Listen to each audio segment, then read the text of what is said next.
Happy Saturday night, everybody. It's time for New York Mets baseball. The New York Mets are in Colorado trying to win the series tonight after taking game one in dramatic Francisco Lindorian broken pinky toe fashion last night.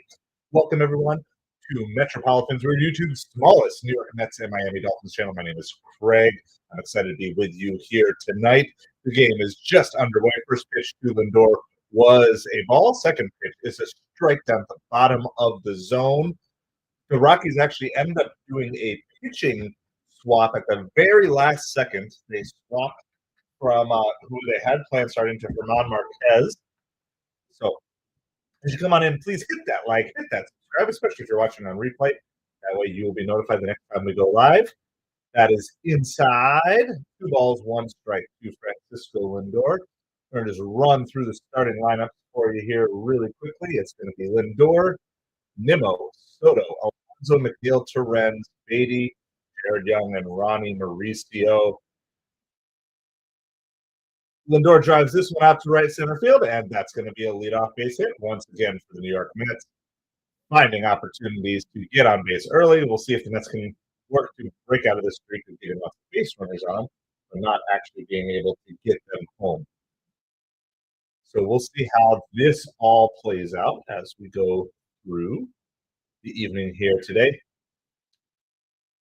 So Lindor is playing short, Nimmo in left, Soto in right, Alonso at first, McNeil's playing center night, Torrens the catcher, Beatty playing second, Jared Young as mid hitter, and Mauricio third base. The first pitch, Lindor steals the base without a throw. So for a broken pinky toe, the man is running pretty fast.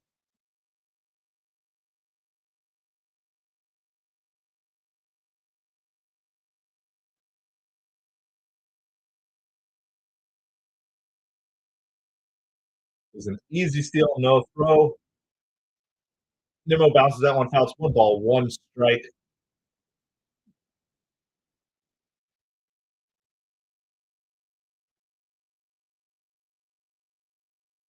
So Nimmo has been thriving in this 2-hole recently, and I was a little skeptical of the change, not wanting to move Soto. Really, and it's not so much about the Soto. I didn't really want to move Pete out of the first inning every single time, but I suppose there's going to be so many games where one Lindor, Soto, or Nimmo, or sometimes Marte hits this duel. One of those three guys are going to get on almost every first inning, which means Pete's going to get up either way. So I'm being won over by this lineup construction. Nimmo drives this out to left field. Pretty deep. It's out to the warning track, but it's going to be caught there. So this is good. He gave that a good ride, but Lindor's not able to tag up on that. But he hit it deep.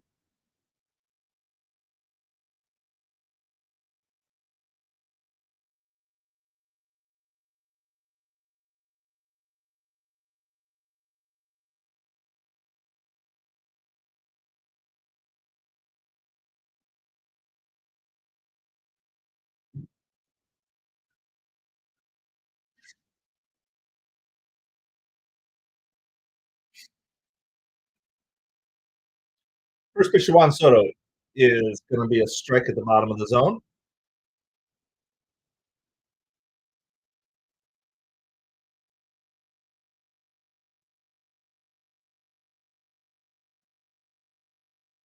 That's outside. 1 ball, 1 strike to Juan. So I hope everybody is doing well here on a Saturday night. Mets are looking to try to get a first inning run on the board here. Lindor's still on second now with 1 out. That's just missed by Soto. Fouled back. He was on that one.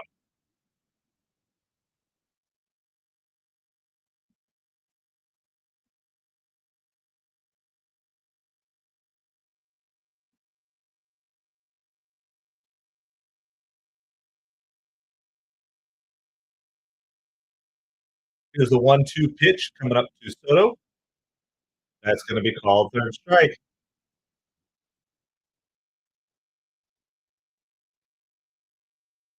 There's going to be 2 outs now.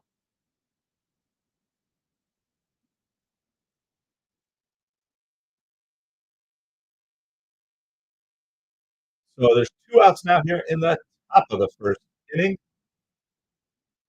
Alonso is coming to the plate with Francisco Lindor at second. Mets need a hit now, though, to score this run. Pete swings, fouls it down the third baseline. First pitch of his at bat, no balls, one strike.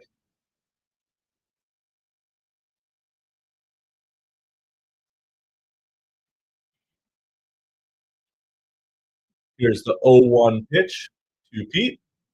Oh, we went fishing on that one. No balls, two strikes. Jeff McNeil's on deck. Should Pete reach base?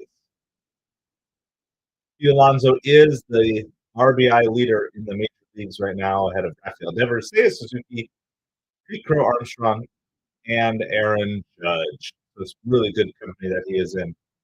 Wesley, how's it going? How are you doing tonight? Happy Saturday to you.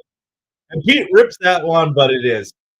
I mean, that was hit well, but lined right at the third baseman, and Pete's going to be retired there. So the Mets will leave a base runner on, but not due to lack of trying. Pete just hit it right where the third baseman was playing.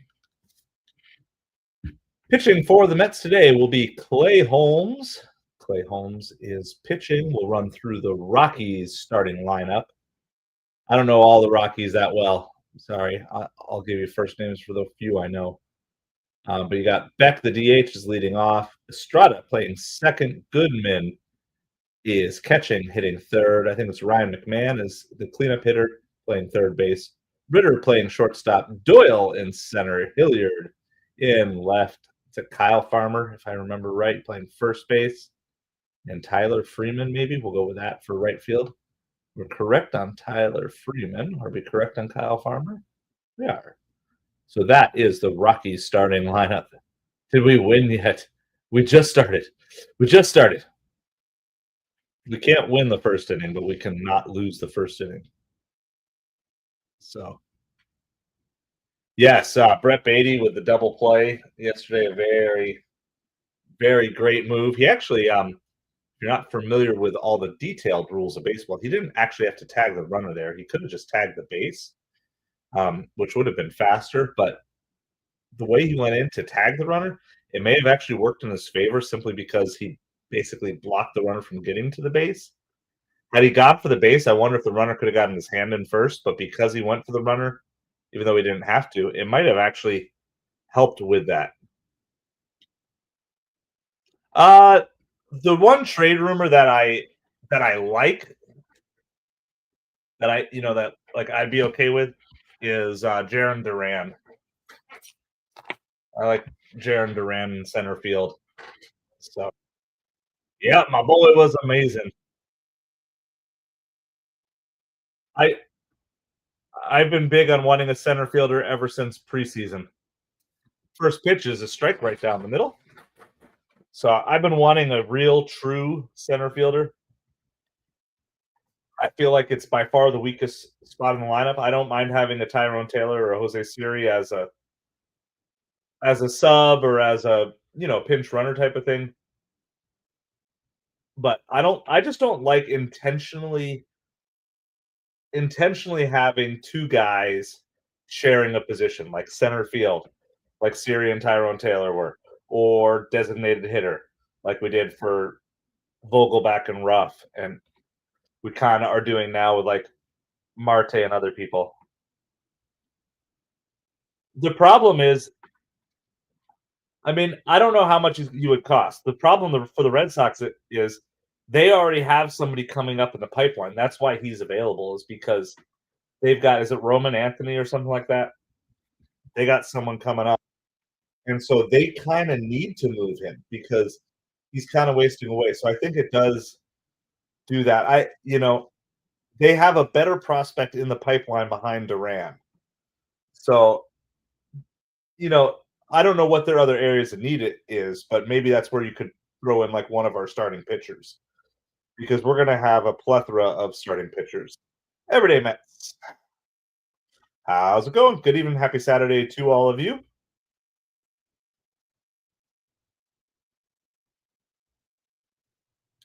All right, so the Rockies have back-to-back hits here to lead off the first.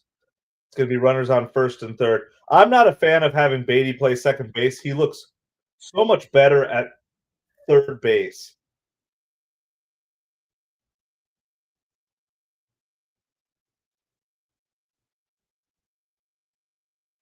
Beatty is definitely way more comfortable playing third base. And if Mauricio can play second, I don't understand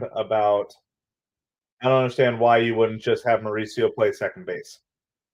Because Beatty is just looks so solid at third. I mean, he'll make the occasional error, but all right. So the Mets defense, like just in general, you know, there's ups and downs with this defense. Of course, I just want I don't know. I don't know how to get it. Yeah, the offense is working well, and the studs, specifically Lindor and Alonso, are carrying the team. It kind of almost feels like a reboot of the beginning of the season when Lindor and Alonso were like kind of the totality of the Mets offense. It does kind of feel like that a little bit. But we are getting more base runners overall. We're still struggling to get the runners home. I mean, I think it's unfortunate that I don't see why you couldn't just platoon Acuna and Mauricio at second. And on the days Mauricio's not playing second, you just have him be your DH. On the day on the days you give Acuna not playing second, you let him be your pinch runner off the bench. You give 3 starts a week to Acuna, maybe even 4 starts a week at second base to Acuna, and then 3 starts a week to Mauricio. Let Beatty play third primarily, and if you need to give him a rest day or let him DH every once in a while, I'd like that. And then just keep Jeff McNeil out in center field, and then you've got Tyrone Taylor as a defensive replacement later in the game. That's what I would be doing. But nobody, nobody's listening to me with any of these things.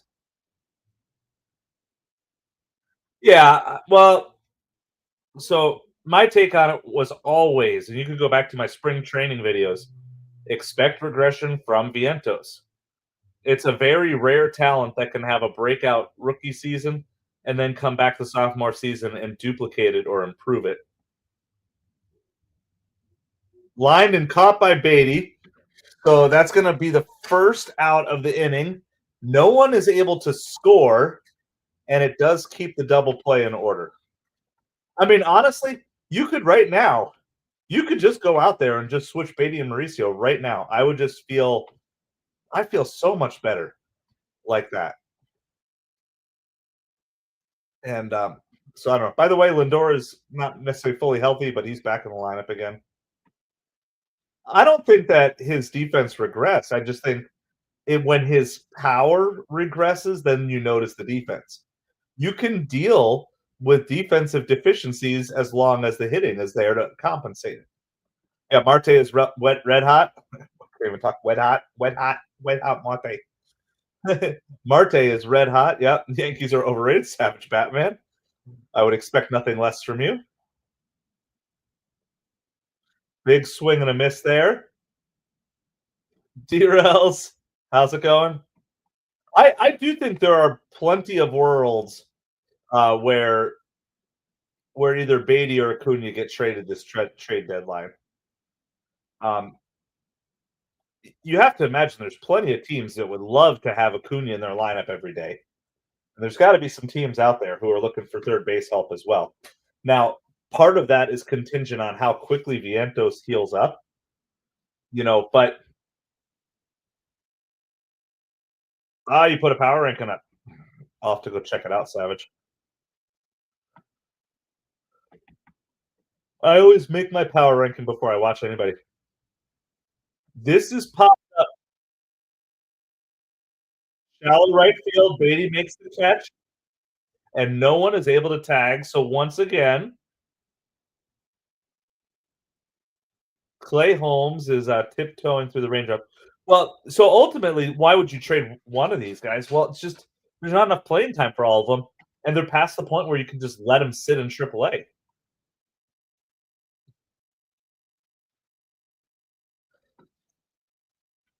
Yeah. I mean, some people rank them all savage. I've thought about doing that, I just don't have the time. Like, if I could ever do this full time, then I would probably do, like, a top 10 for YouTube and then do, like, a rank everybody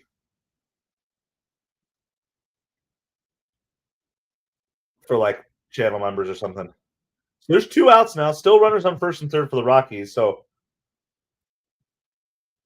Clay Holmes has a chance to get out of this inning, which would be huge. Yeah, I mean, look, I like all these guys, and I have my configuration that I would use them that I have no problem with. Or you're gonna see, like, Marte get moved. But, like, you just can't keep everybody. Like, and if you bring in a center fielder, I just don't see worlds. I just don't see a world where in the current National League setup where you have a designated hitter, where you can spend 2 roster positions on a designated hitter role, like trick Gary Cohen for me. Don't let the secret out, Wesley.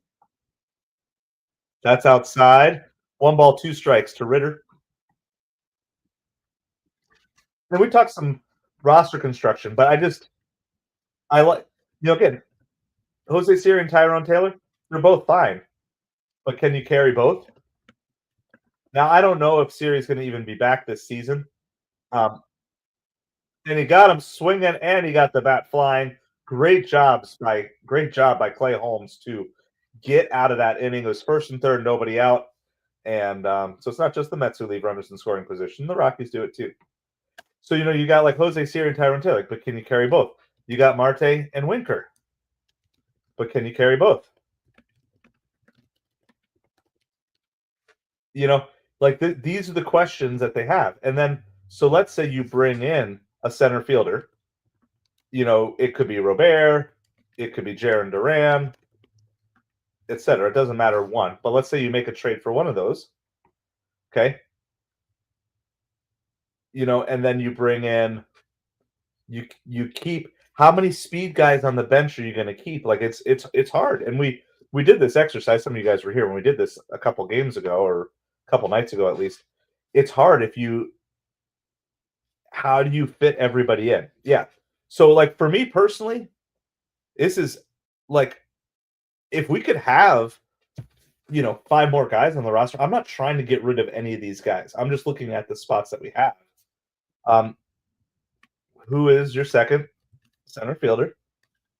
Can you risk though Marte and Winker? Can you even risk them playing in the outfield? If not, like that's a lot of roster space to give up when you have 4 subs on your bench, right?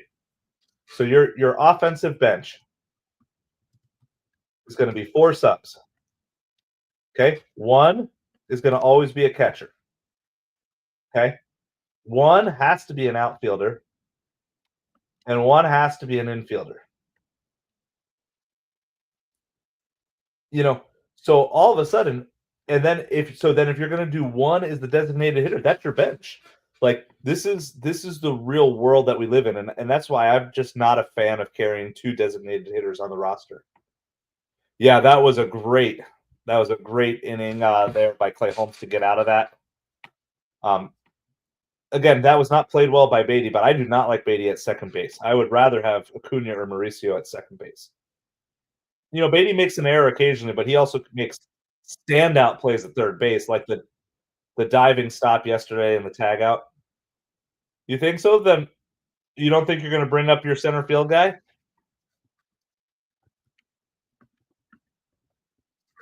All the rumors are saying Jaron Duran is gone. That's what all the rumors are saying. And the Mets need a center fielder because it's all about Roman Anthony. By the way, if you're not like super familiar, well, yeah, it's not that they don't believe in Jaron Duran. It's they believe in Roman Anthony more. It's not a negative on Jaron Duran. It's a positive on Roman Anthony, and it's so. So this is where now I don't know what the other needs for the Red Sox are, but this is where a swap for the Mets might work because the Mets really could use a good center fielder, and if the Red Sox either need pitching or an infielder, we've got excess in both of those. Luis Torrens is up. It's 1 ball, 1 strike is the count here. By the way, there was a very, very quick out by McNeil here. Sorry. Yeah. Trading Jaron Durant. Yeah. I mean, they're huge. They are huge on Roman Anthony. That's I don't know if that's going to give all the details, but if you're interested in, I mean, he's expected to be up this year, and they just have a crowded infield or a crowded outfield. Lorenz is going to line that one out to center field. That's going to be 2 quick outs. Beatty's coming up now. I'd love to see Beatty work the count here because this is a really quick inning. So you guys know the Rockies swapped out their starting pitcher at the very last minute, and you can do that as long as your lineup cards haven't been turned in. You can swap them and still have the other guy available. So let's see if Beatty can work a good at bat here. First pitch is a low for a ball. 1 ball, no strikes. Yeah, I'm going to tell you what. I never thought that Mookie Betts was going to be like. I knew he was a good player. I didn't realize how great of a player he was going to become. And I mean, he's a surefire Hall of Famer. Surefire.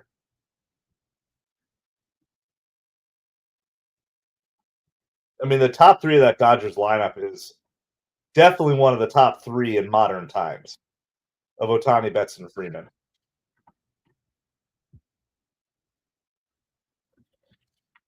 Beatty fouls that pitch off.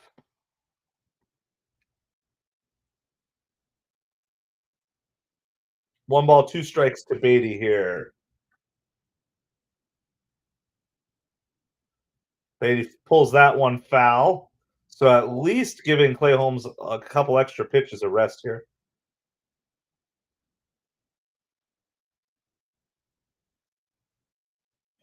Oh yeah, no, that's not what they're saying, Savage. Right? It's grounded, and it's an error by the second baseman, and Beatty's going to reach. That's Beatty made a mistake at second, and then so did the Rockies, and that's actually really good because this inning was going by fast. Yeah, that was an error on Estrada. Good things happen when you put the ball in play, and that's one of the things. Beatty's benefited from that a couple of times. It's one of the differences.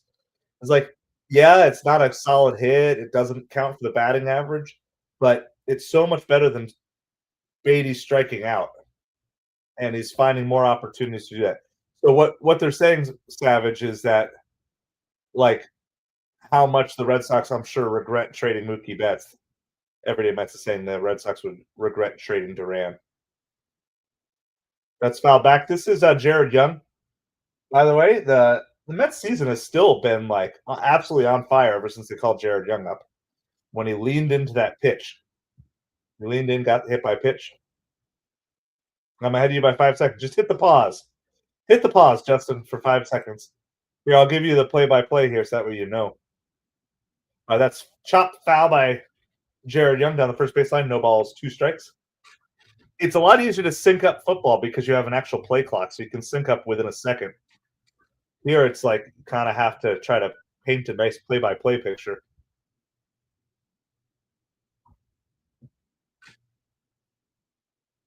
Here's the pitch. Woo, that was close. That was a really close pitch to take, but he got called the ball. So it's 1 ball, 2 strikes to Jared Young. I do not know much about Benton Doyle. I just know that Jaron Duran is the one who's just kind of on the outs in Boston. He's proven he can play in the big leagues, and Jared Young pops that up, and that is going to retire the side. So we are going 0-0 to the bottom of the second inning here. Jaron Duran to the Mets for Juan Soto. Yeah, I don't think. What are your actual needs, Savage? What are the Red Sox actual needs? Vitalik, how's it going? Hope you are doing well. Happy Saturday to you. All right, we're on commercial break right now, so you guys are not missing anything. Before before we go any further, we'll do catch up on a couple of things, but this stream tonight is brought to you by our patrons. Special shout out to our patrons. Patrons help support this channel and get early access to some of our long form videos. Every person who joins the Patreon tonight, we will be petting the pig. We'll pet the pig for you in your honor. So you can join up. There's a bunch of different support levels, whatever fits your budget. And just the more patrons we have, the more content I am able to bring to you. And so thank you. Special shout out to our current patrons, Darren Rivera and Byford the Hobbit. Appreciate you so much for supporting this channel. And so you can see, usually you get 12 to 24 hour early access on things. So the next thing that's going to be coming out will be power rankings. You'll get access to those on Sunday night. You don't have to wait till Monday if you are one of our patrons. So the link is the pinned comment, and it's also up on the screen. I'll pet the pig for every new paying patron, patreon.com/MetropoliFins. You can click through on that link if you wish to do so. All right. Now that we're done with that commercial, let's do a little bit of a scoreboard update. By the way, the scoreboard has been in the Mets' favor today, significantly so. Third base? Yeah. I mean, so if the Red Sox have a need at third base, the first 3-hit game for Soto last night. I mean, yeah, if the Red Sox have a need at third base, the Mets got an extra guy. And if if it might be one of those situations where both teams would decide, like Duran and Beatty, they both fill other teams' needs. And I mean, I'd hate to see Beatty go. I like him. You guys know I'm a big fan. I've been cheering for him for a long time. But if it's a thing that fits the needs for both teams, that might be a smart type of move that would work. It opens up the pathway for Roman Anthony. For the Red Sox, opens up the pathway for Mauricio and Vientos in New York, and then gives the Mets a center fielder. And if the Red Sox actually need a third baseman, it would help too. So this is Benton Doyle. This is the player, by the way. So this is from Everyday Mets saying rather trade for Benton Doyle, who very well could be available at the trade deadline. If you want to look into him a little bit, there's his basic MLB profile. Let's see. He is hitting 230 on the season. I'd like higher average than that, honestly. I don't know what Jarren Duran is hitting on the season either. But let's see. Let me look up Jarren Duran.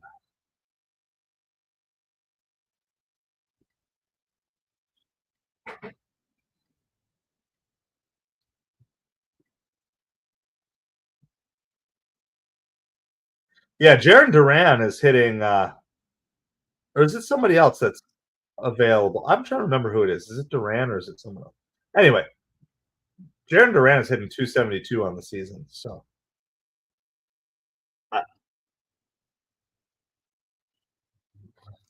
the Braves lost today. They lost on a walk-off home run. In fact, the same pitcher who gave up the walk-off home run today had the walk-off wild pitch for the Braves yesterday. There was kind of a cool mini storyline. They brought Craig Kimbrell back for a single game yesterday, and then he pitched a 1-2-3 inning and then got DFA'd. Like, got to come back for one game, and then they sent him away. And then they blew a lead. Like, maybe you DFA'd the wrong guy. Maybe you should have DFA'd the guy who has blown 2 games in a row for you. So the Braves are making some weird decisions. The Phillies lost today. The Nationals lost today. The only team in the NL East that won today is the Marlins. So 1 out here, bottom of the second inning. 1 ball, 1 strike to Hilliard.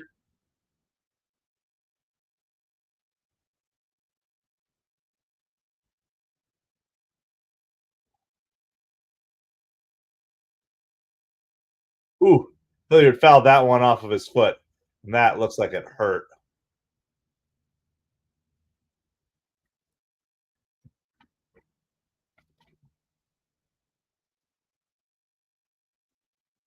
Yeah, right off the instep of his foot. That looks painful. I feel pretty good about the Mets lane right now. I mean, because I know that this team is not done and they're going to make more moves. Um, I definitely want to see some bullpen upgrades.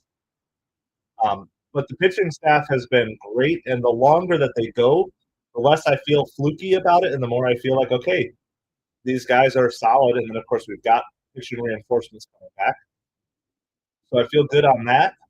I mean, I do feel like it's only a matter of time for the offense to fully click, and I think we're going to get, like I said, the main thing I would love to have the lineup be constructed differently. I'd like to see these young guys get lots of reps now.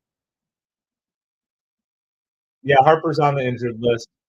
Not going to celebrate someone getting injured, but it definitely is an opportunity for the Mets to take advantage of this and try to open up a gap in the NL East again.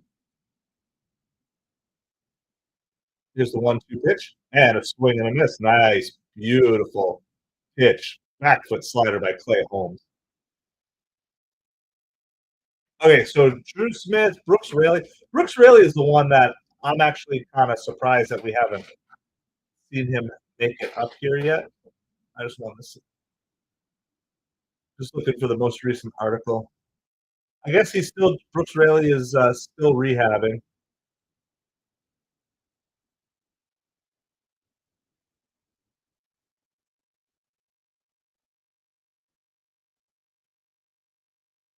Okay, Brooks Raley has begun facing hitters in live batting practice.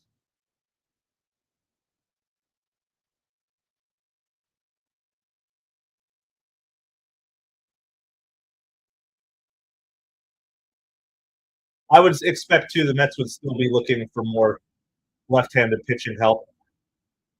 It is true they are the nemesis, but I don't ever cheer for injury. Wow, that was a generous strike three call, but it benefits the Mets, so we'll take it, I guess. So we're going to go to the top of the third. It is 0-0. Clay Holmes is looking good tonight, though. A little blip in the first inning, but part of that was just a botched double play ball. And had he had that, he could be through the face of the minimum so far. So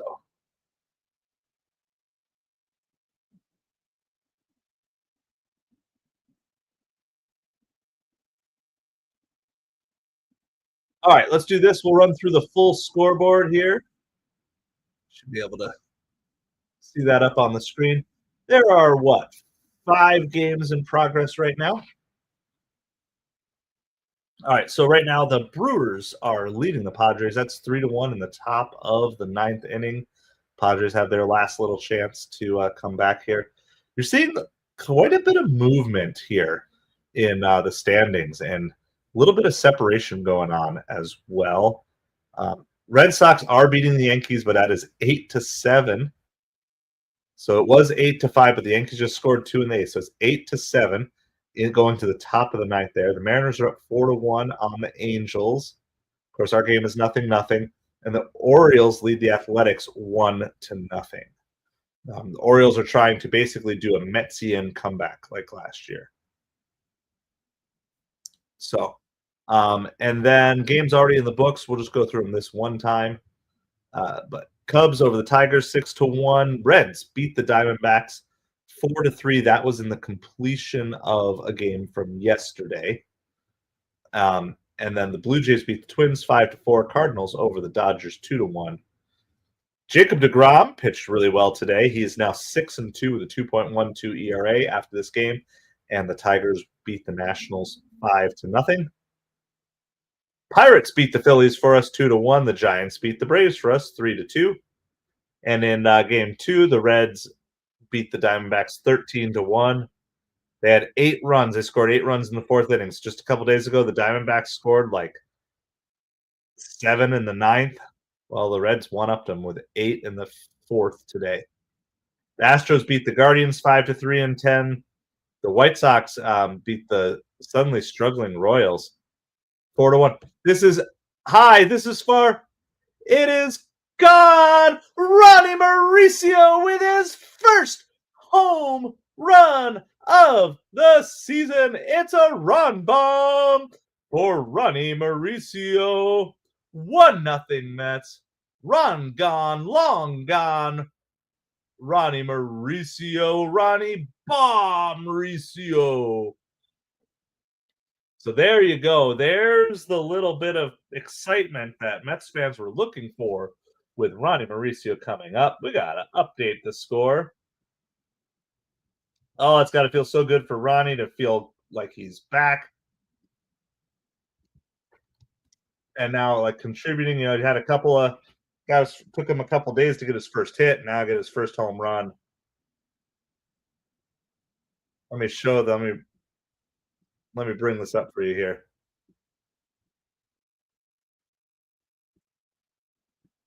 Let me show this for you guys really quick, because you guys, I'm sure, want to see this.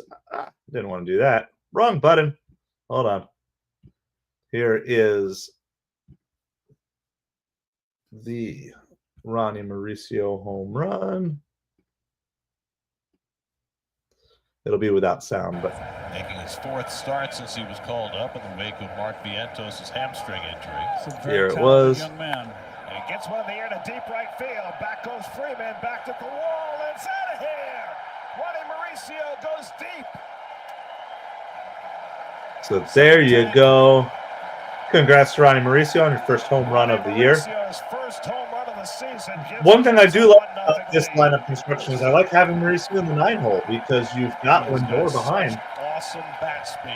to protect him. It's like, it's almost like he becomes an extra leadoff hitter. I wish the Mets had done that more with Beatty and Acuna. So I really like that positioning. All right, better stop that before MLB TV gets angry with us, but we can show a little.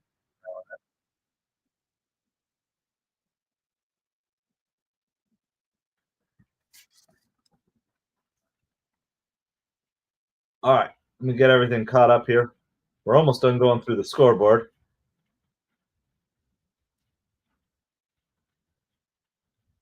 And then Lindor singles to follow that up as well. And Lindor steals second base again. That is the second stolen base of the night for Francisco Lindor. Yeah, the ball flies at Coors. And it flies more as it gets to summertime. My goodness. That was way too easy. They're stealing off of Marquez like he's Edwin Diaz, guys. Brandon hits this one out to center field. Once again, Nimmo gives it a drive, but not able to get Lindor from second to third.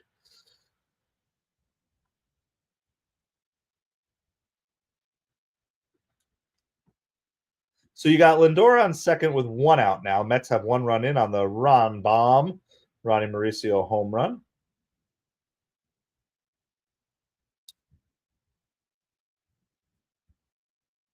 All right, let's get that scoreboard back up for you guys here, too.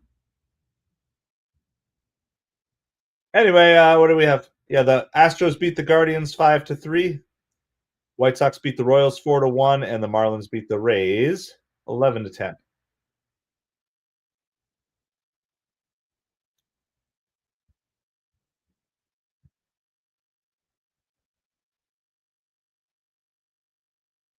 All right, there you go. There is the scoreboard up for you, so you can follow along on everything.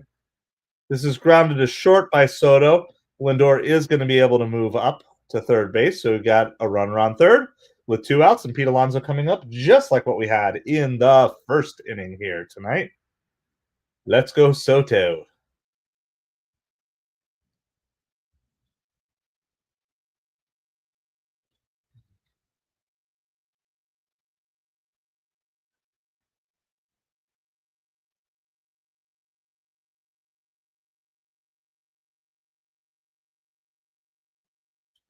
All right, Pete Alonso takes the first pitch for a strike. No balls, 1 strike.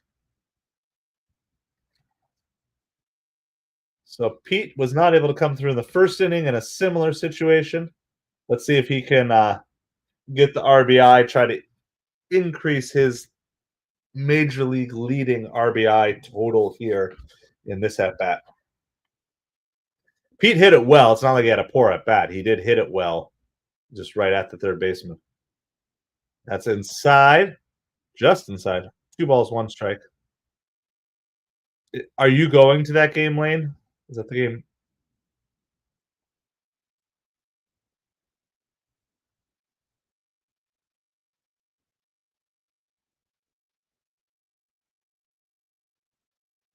That's also inside.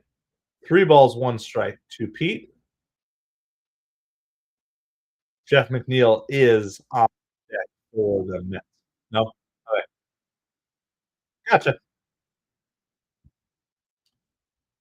Pete swings a 3-1 pitch, fouls that back.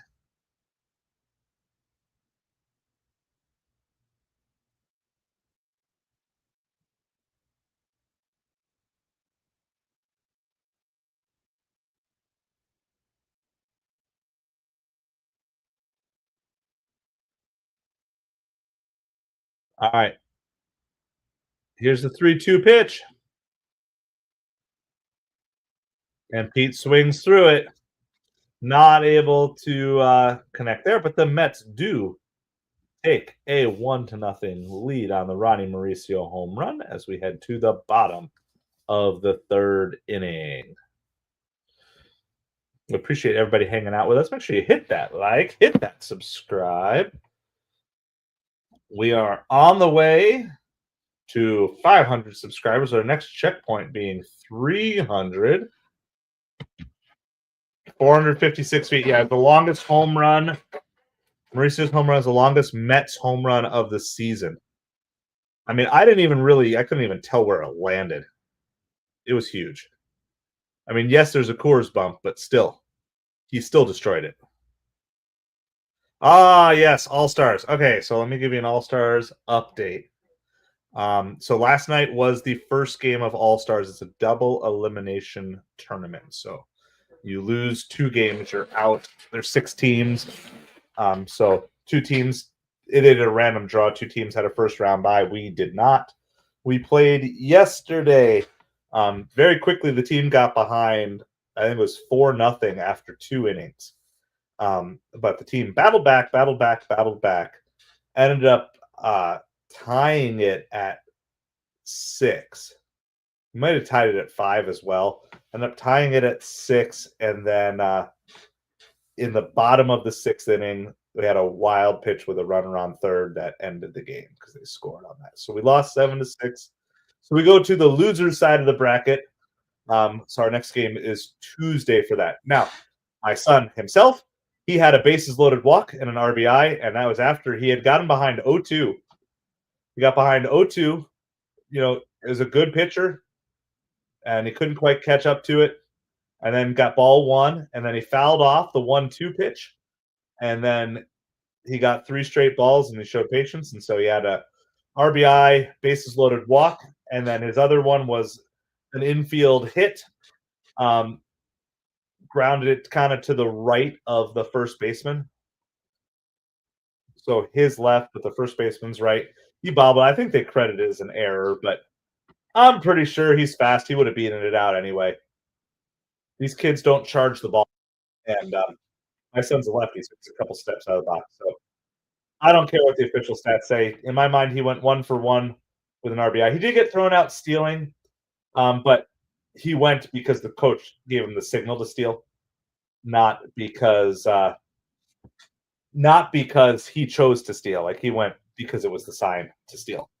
So I don't count that against him, even though the stats might. But I'm not going to be super like stats obsessed for things. So he hit a lot lower in the lineup than, he's normally a leadoff hitter, but when you're with All Stars, wherever you get is where you get. So he hit 10th in the lineup, played a couple innings out in right field. I don't think the ball ever went to him while he was in the game.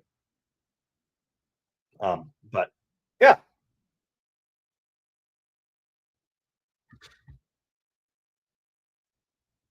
There's a slow chopper to third. And that's going to be an infield single there for the Rockies. All right. Maurice's home run was right field second deck. Yeah, well, I believe it because I never really saw it come down. Tyler McGill pitching for the Mets on Sunday. 3-10 Mets on the line. I don't think I'm covering tomorrow's game. I haven't made an official decision yet, I guess, on that, but probably not. And then let's see what's and the Mets don't play Monday, and Tuesday's game will be the same time as the All-Star game. So we'll see. The I don't know the next time I'll be back with you guys. That's a line right up the middle as well. There's going to be runners on first and second for the Rockies here.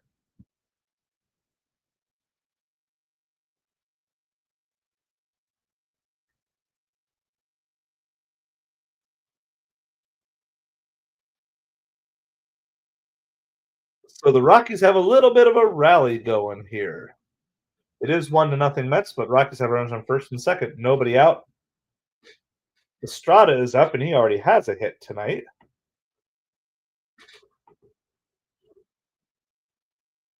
I guess they gave him credit for a hit. I think you could have argued it would have been an error on they, but they gave him credit for a hit. That was in the first inning.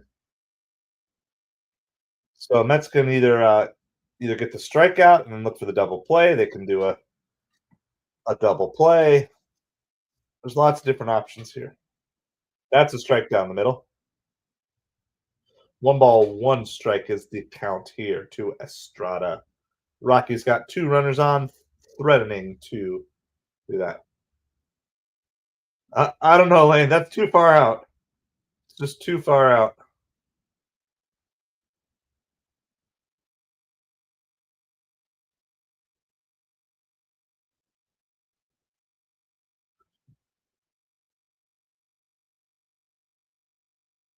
Could be Griffin Canning.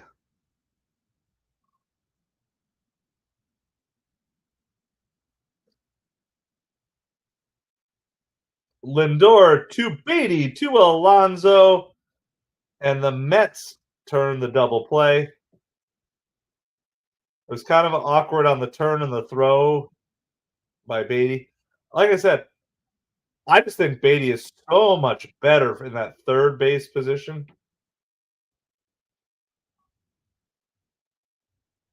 So there is a runner on third, but now there's 2 outs. So a strikeout could get you out of the inning. I don't know. Maybe Mauricio's not comfortable with the shortstop position. I don't know. But yeah, tiptoeing for sure. There's a tapper back to Clay Holmes. He tosses it over to Pete, and once again, Clay Holmes gets out of trouble.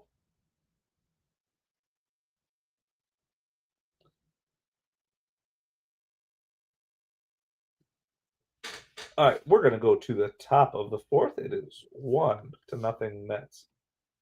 Sproat next Sunday? No, I don't think Sproat's doing too well right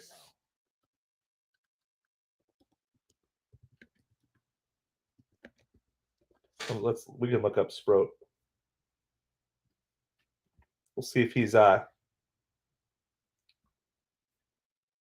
for the season, he's 3-4 with a 5.33 ERA. But let's see if he's been able to turn anything around recently.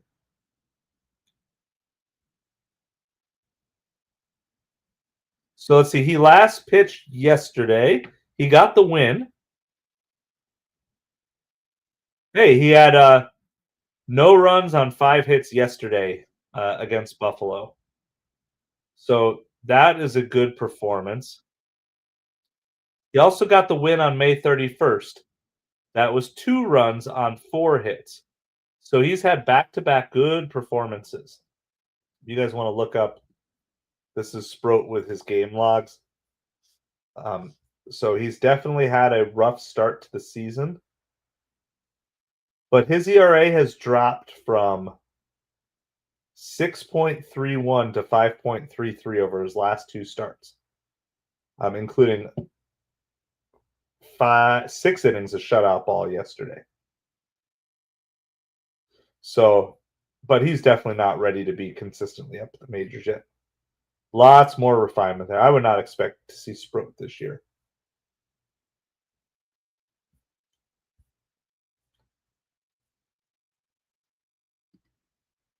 Again, right? He pitched the 1 game. So I was like looking up.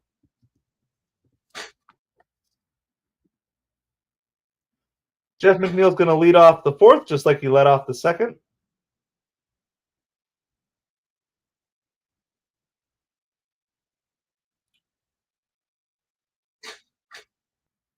Here's the 0-1 pitch. Oh, Jeff McNeil gets this one, but he gets under it just a little bit. It's just enough inside. It's going to be a fly out. He hit it pretty well, though.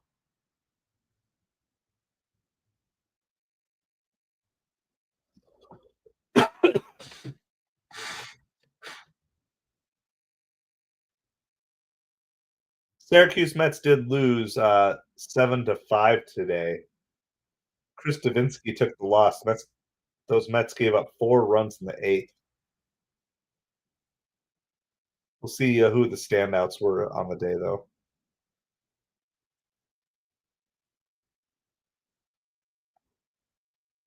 They're in the midst of a 6-game series against Buffalo.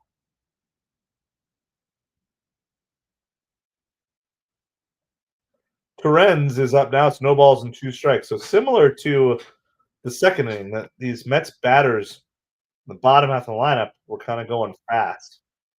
See if they can slow it down, give Clay Holmes a little bit of a rest. That's in the dirt. 1 ball, 2 strikes to Torrens.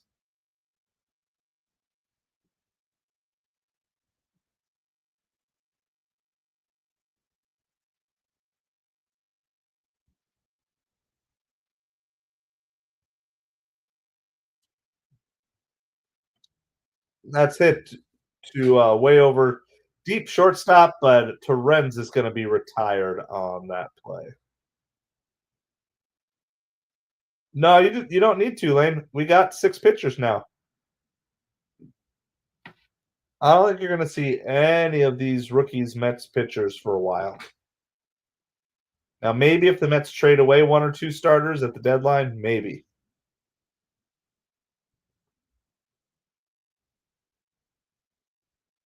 All right, Brett Beatty is up. He reached an error back in the second inning.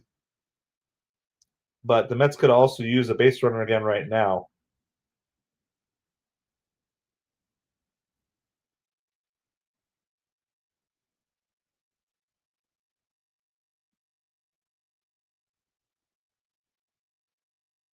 David Villar had a good game for the Mets today. He went 3 for 5 with 3 RBIs, 2 runs scored.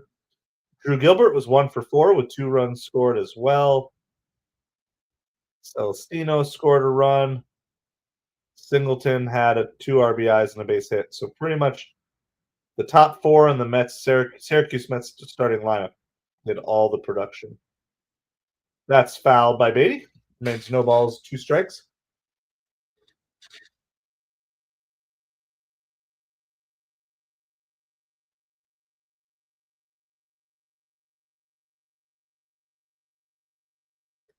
Beatty chases that one, goes down swinging, and we're going to head to the bottom of the 4th. So that's kind of a fast inning. Clay Holmes is going to have to get right back out there.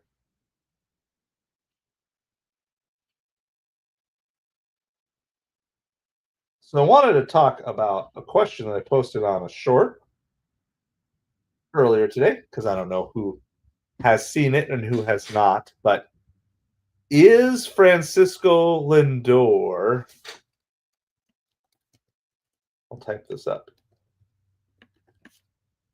the best clubhouse leader in baseball? So that's a question I wanted to ask you guys. You know, I'm not talking about best player, best athlete, best baseball player. I'm not asking those things, but leader. You know, if you could pick one clubhouse leader for your team, would you, like, I'm trying to think of anyone else, you know, because you want someone who's got character. You want someone who's obviously pretty good. Like, you don't want your clubhouse leader to be like someone who's really bad. You don't want your clubhouse leader to be someone who can be a distraction. The only other name, well, why don't you guys throw out? I have one other name that from what I've heard, I think would be a good choice as well. But do you guys have any other names that even come to mind, like as that would be in your top three, even if you have Lindor number one?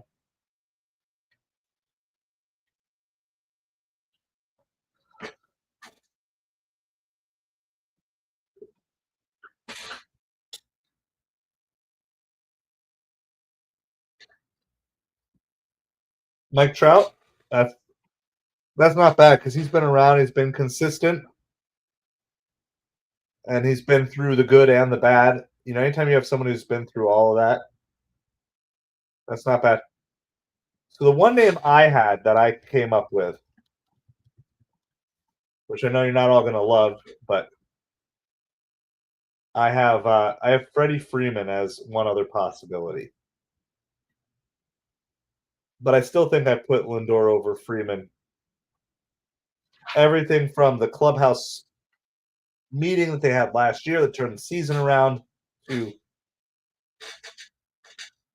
I don't think Freddie Freeman's a faker. I've watched a lot of his stuff off the field. I think Freddie Freeman's legit.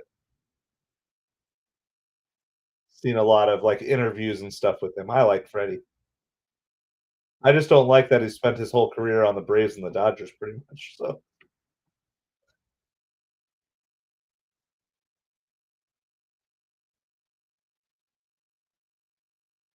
there's a swing and a miss by McMahon here. 2 balls, 2 strike. Worse than shoe gum.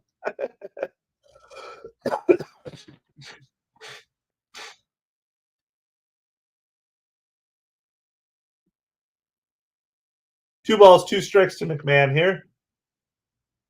Clay Holmes could use a quick, easy inning after last inning. That's flied out deep left field, and that's going to be out of here. Ryan McMahon's going to tie the game. It's 1-1. Didn't even look like he hit the ball that hard. It just kept going and going and going.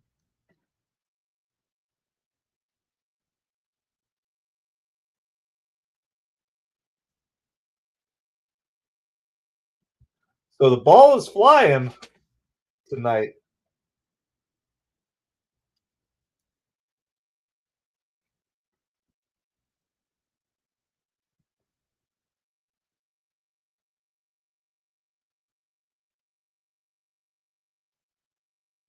First pitch here is a strike to Ritter.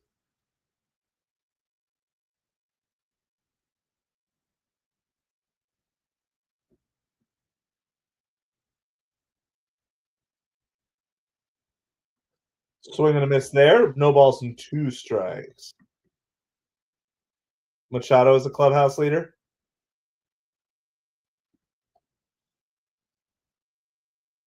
I still think if I was just picking one person for that role, though, I think I pick Lindor. And a swing and a miss there, so that's a good comeback by Clay Holmes. Does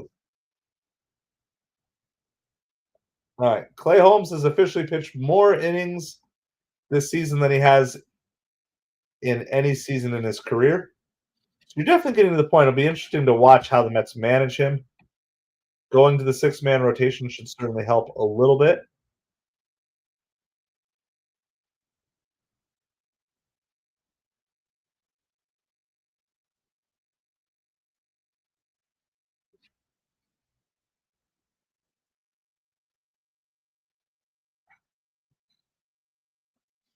That's popped up by Doyle out to right field. Soto makes the catch there for 2 outs. Yeah, I don't even know the exact Mets, like where we are overall in the Mets rotation.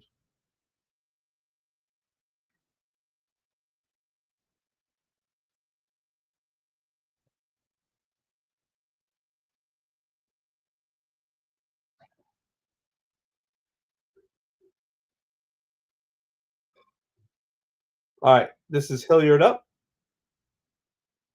First pitch is a strike. No balls, one strike.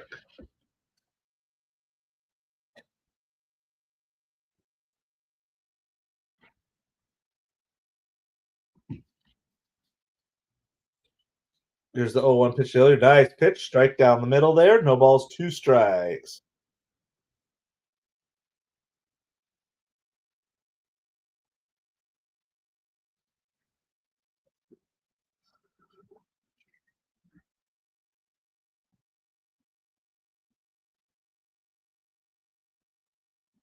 That one's in the dirt. One ball, two strikes to Hilliard. Tried to get him to chase, wasn't going to do that. Anthony Rendon. That's probably going to age to be one of the worst contracts. Well, it probably already is. One of the worst contracts in baseball history.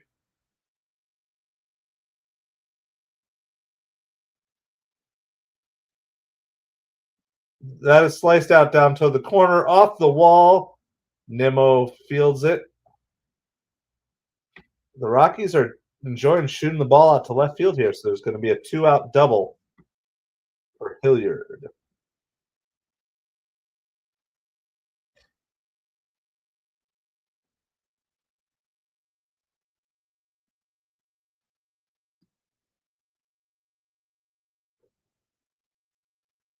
Only if you have a better option in the minors to bring up.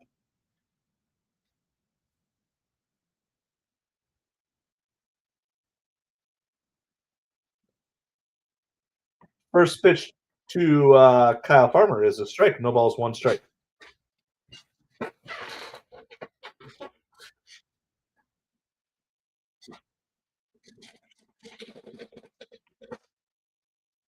It gets him to chase on that pitch.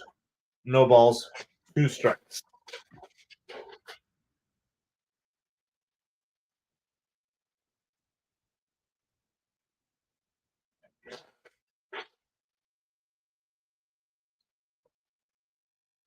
And he gets him to chase there. Kyle Farmer is retired. It is going to be 1-1. Mets tied with the Rockies as we head to the top of the fifth inning. This game is kind of scooching along pretty fast here.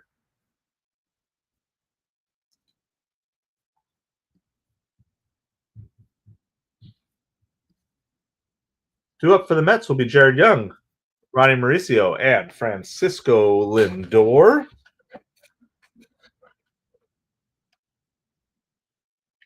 Mets going to see if they can just jump right back on top. After this, this game's in progress. Well, the Brewers did beat the Padres 4-3. Our game is 1-1. The Angels have tied it up with Mariners 4-4. Lots of scoring in that game. Just 4-4 as they just finished the third inning. And Orioles got out to 1-0 lead on the Athletics, and the Athletics came back, scored 4 in the bottom of the first. So it's 4-1 Athletics over the Orioles in the bottom of the second inning there. Now, the Red Sox did hold off the Yankees. They scored 2 more in the ninth inning. And that Crochet got the win. Chapman got the save. So almost every Mets rival. Did every Mets rival lose? The Dodgers lost. Well, I guess the only team that won that's kind of close to the Mets would be the Cubs. The Cubs beat the Tigers, but the Dodgers lost, the Phillies lost, the Braves lost, the Diamondbacks lost, the Padres lost. So if the Mets can win, definitely going to get to open up some stuff. Sean Manaea went 1 2/3 innings, 4 hits, 4 runs, no walks, and 2 strikes in his first rehab assignment. This goes high and deep, and that's out of here. The ball is just flying out to left field. Jared Young comes up with a home run here. His second one. And the Mets do answer back right away.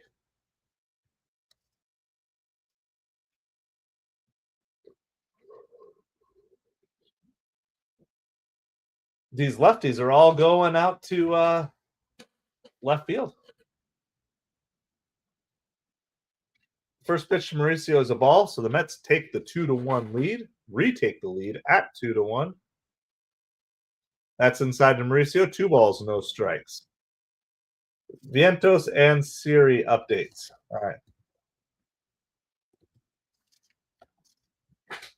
See what we can find on those. And that's through the hole to right field.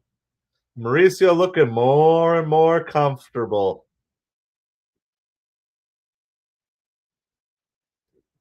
It's 3 hits in his last 3 at-bats for Mauricio.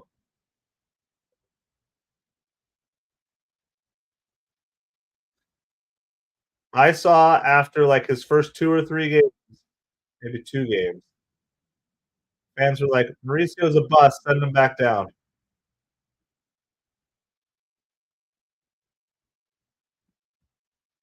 Mauricio goes and he steals second easily.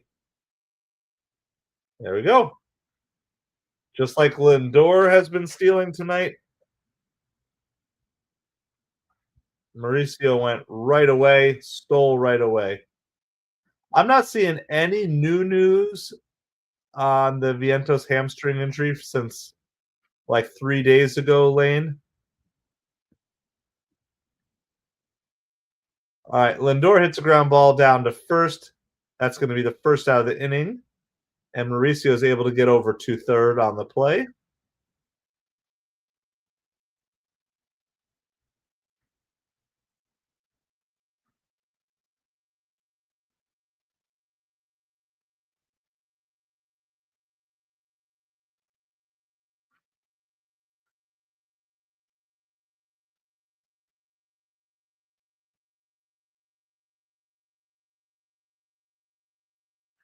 And Nimmo hits it out into left field with the 1-out base hit and the RBI, scoring Mauricio easily. That brings another run, and it is 3-1 Mets. I like Brandon Nimmo in the 2-hole. I'm falling in love with him being in that spot. Yep. Jared Young hit a home run. Ronnie Mauricio hit a single, stole second, and then Brandon Nimmo hit a single to. Well, then Lindor had a ground ball, and Mauricio moved up to third. Then Nimmo hit a single for an RBI. That's how the Mets got to the 2 runs in this inning. So, no, Lindor's not going on the injured list. He's back.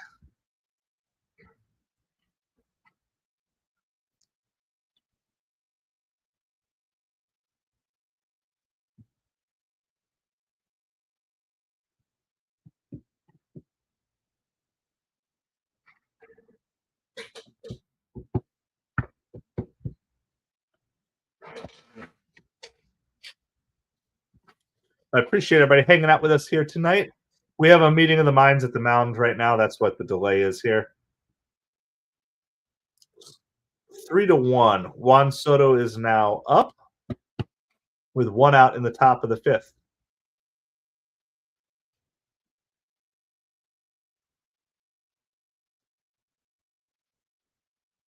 They actually throw over to first this time. We'll see if Nimmo tries to steal. Lindor has 2 steals. Mauricio has a steal tonight already. Aiden Singer, no, I don't think you're calling him up. I think the Mets are riding with Torrens and Alvarez right now.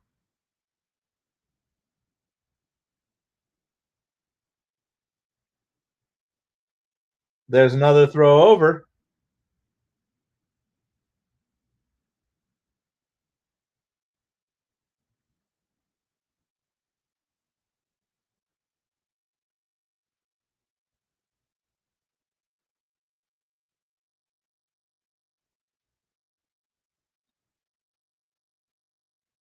That ball's outside.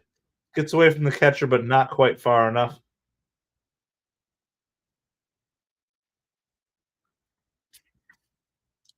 I have not looked up the Jose Siri injury news for a while. Let's see if there's anything new on that. There's just I'm not seeing anything recent on Jose Siri.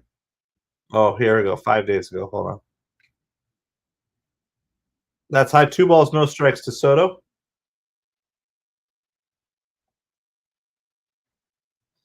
Yeah, the one Siri update was he's still not running at full speed yet, and they're not going to have him even start practicing till he's running at full speed. So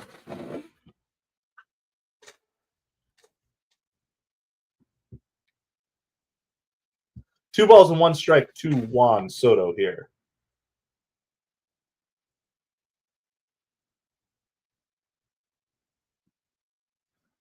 That's a strike at the bottom of the zone. 2 balls, 2 strikes to Soto.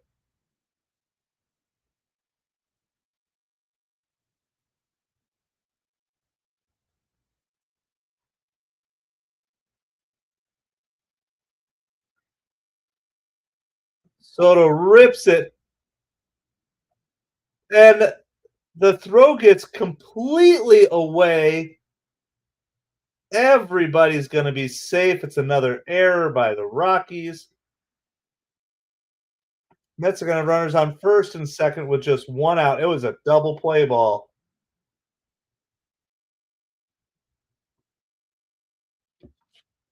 There's a good stop by Farmer.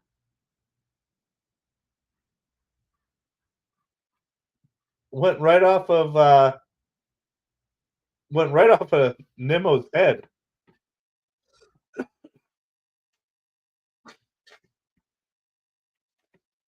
All right, here we go. This is Pete's third time up with runners on tonight. See if he can finally, this is his third chance to do this.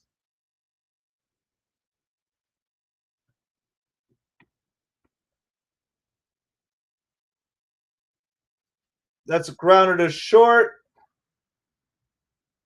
Soto slid about 10 feet before the bag, and Pete Alonso grounds into the double play.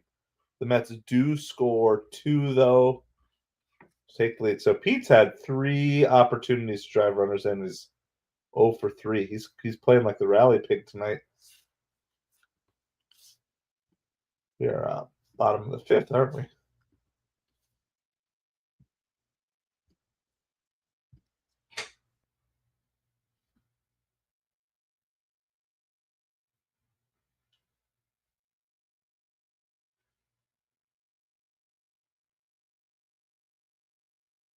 All right, we are headed to commercial break. Appreciate everybody being here. Make sure you hit that like, hit that subscribe. Frankie Montas, I believe his timeline is like end of June if all goes well.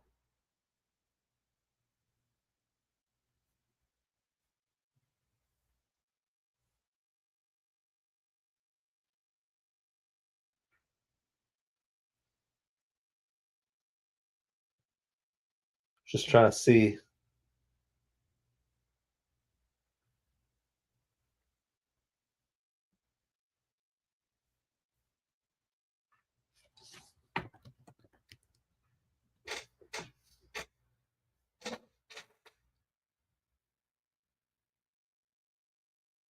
Montas will make his 4th rehab start on Sunday. So Montas is pitching tomorrow for Syracuse. Plan is to go 80 to 85 pitches. And then Mendoza said he'll probably have 1 more start after Sunday. So let's just call that Friday. We'll call it Friday.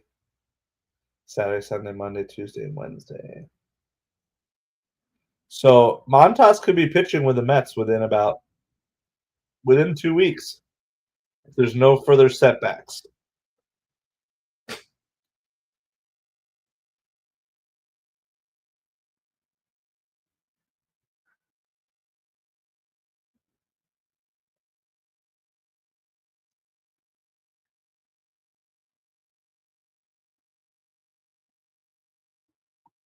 All right. We'll get back over to the game here after looking at that Montas update.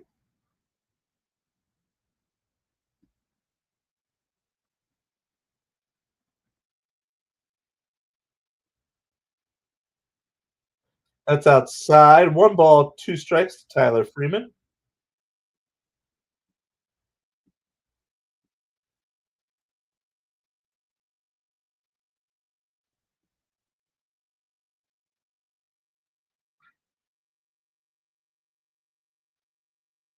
That's also outside. 2 balls, 2 strikes.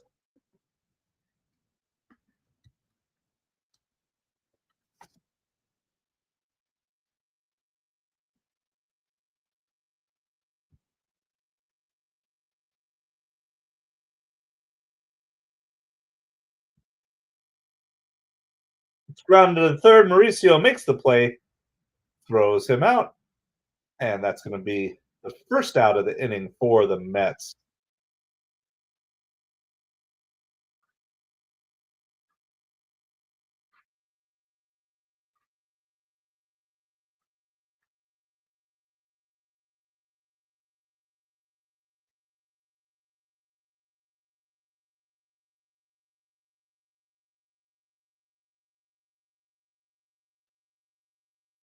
All right, here we go. Back to the leadoff hitter. Beck is up at the plate for the Rockies. That pitch is outside.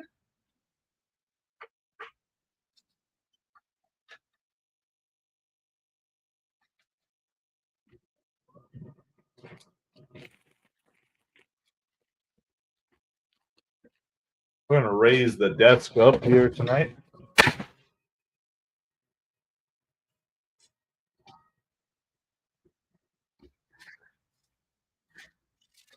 It's 2 balls, no strikes to Beck. That just catches outside corner. 2 balls, 1 strike. If you missed it, of course, the Mets won last night, so they just need to win tonight to win the series. Of course, you want to win every game against Colorado if you can. Fly ball out to right center field. Jeff McNeil gets under it, makes the catch. There's 2 outs here in the bottom of the 5th.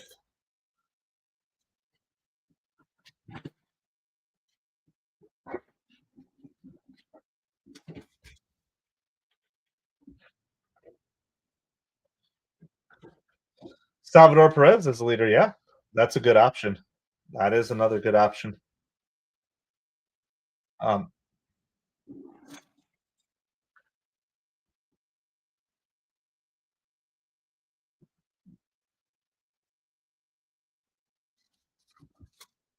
Here's the 0-1 pitch to Estrada. Swing and a miss there, chasing that pitch.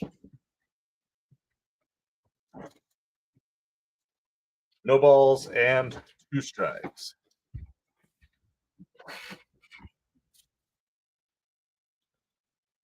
Here's the 0-2 pitch. Oh, he almost went for it, but he held up.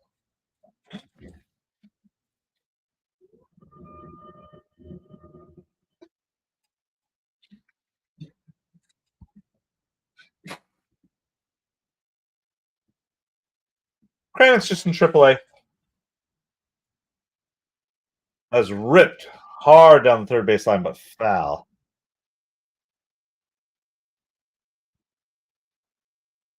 I think it's just one of those options. The Mets need another pitcher, and Kranick had options. He'll be back. We're going to see Kranick again.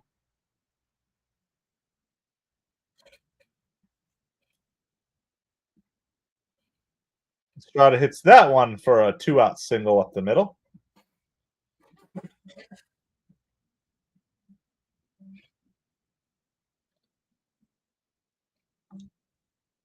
Mets needed to bring someone else up because all the extra inning games depleted the bullpen. So they needed a fresh arm. So Waddell had to come up as the fresh arm. And, that's why.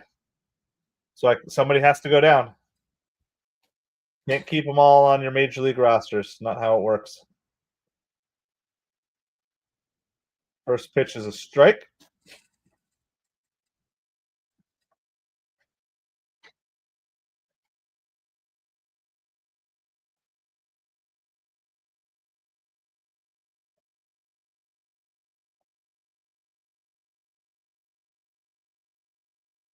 That's fouled away.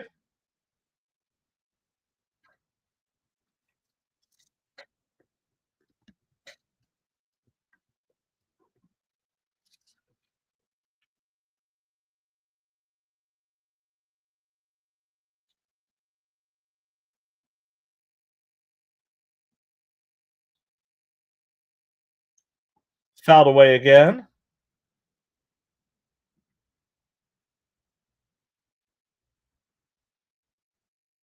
Ooh. Yeah, I just saw that. Yeah, that was. Yeah, McCutcheon. That's another good choice. If you guys want to watch this, there's a link to Jet Williams getting hit in the head yesterday.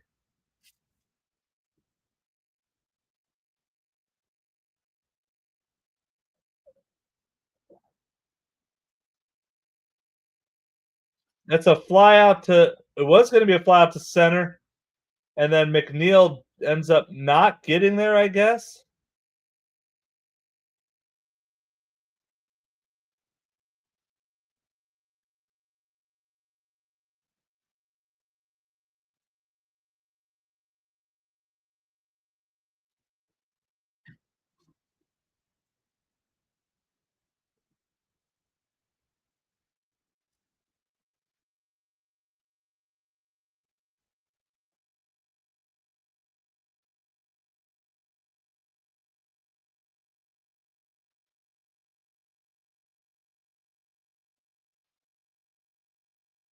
So it says Jet Williams underwent testing, no concussion.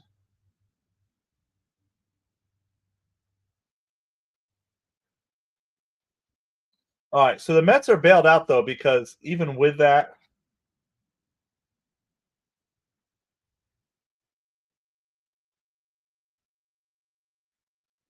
well, it's 2 outs. I don't understand why he didn't score on that play. So anyway, Rockies have runners on second and third. Cal Raleigh. Yeah, I just don't know if Cal Raleigh's like proven himself long enough yet. I like Cal Raleigh, but I just don't know if I would consider him a clubhouse leader. Yeah, I don't know. I guess. I feel like you got to be in that like 7, 8, 9, 10 years of experience range. 2 balls and 1 strike to McMahon. Of course, McMahon had the home run before, so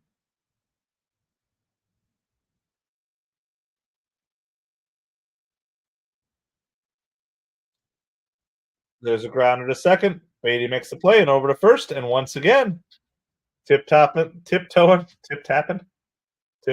the raindrops, and the Mets get out of it, and Clay Holmes gets out of it once again. It's been quite a few hits. I believe it's 8 hits for the Rockies tonight. So anyway, I think that covers most of the Mets news. We'll do a quick little scoreboard update of the 3 games in progress. Ours is 1, of course. Mets are up 3-1. Athletics still lead the Orioles 4-1. Mariners and Angels are still tied at 4. Was there another game that had finished? I don't know. That might be it. I'll just refresh, but I think we're good.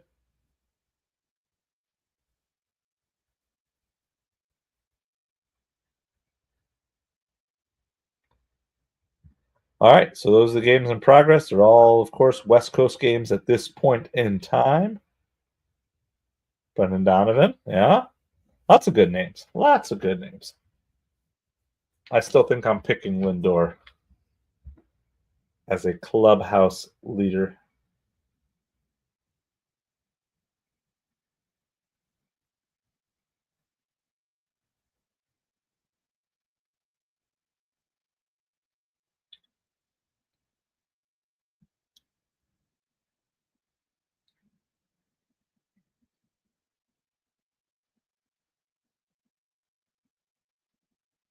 We're on commercial break right now. So you're not missing any of the action. Due up for the Mets this inning will be McNeil, Torrens, and Beatty. McNeil, Torrens, and Beatty. The 3 due up for the Mets.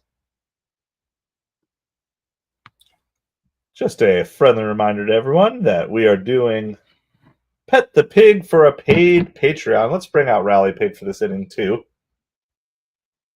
Seems like a good time to bring out Rally Pig.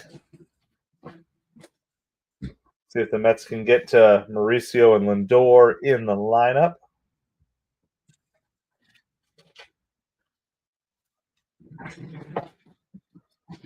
Jeff McNeil's had a couple of quick at bats tonight, so I hope to see that he could go take a little extra time here.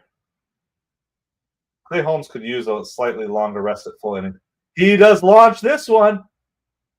It's up and it's out of here. Jeff McNeil's been just missing him recently, and sure enough, Rally Pig comes through. That is gonna put the Mets up 4-1. I mean, that was right away. Rally Pig coming in strong.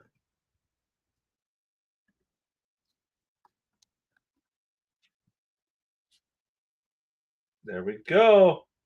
No jinx today. No jinx for Rally Pig. Remember, I will pet the pig for every paid Patreon. Keep giving Rally Pig some extra magic, extra luck. I just felt like this was the right inning. Hadn't been out at all today. Came in, pinch hitting in the 6th inning. Absolute clutch performance by Rally Pig.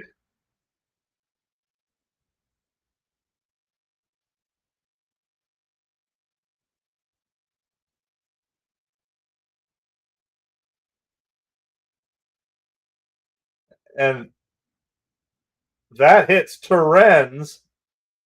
He does not seem happy about that. So the Mets continue to get hit by pitches. That was a good swing.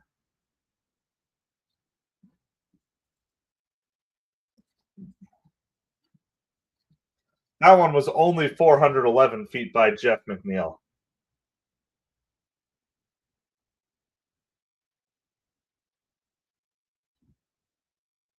We've got another meeting of the minds at the mound.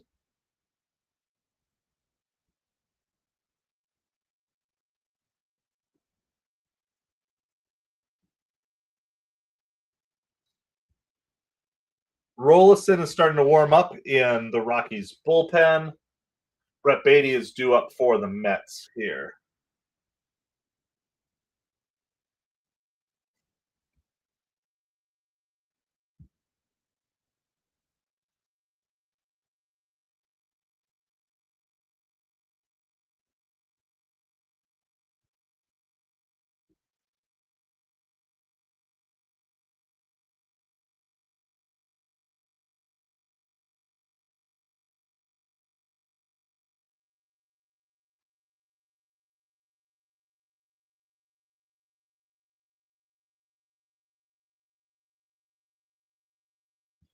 First pitch to Beatty is a strike, no balls, and one strike.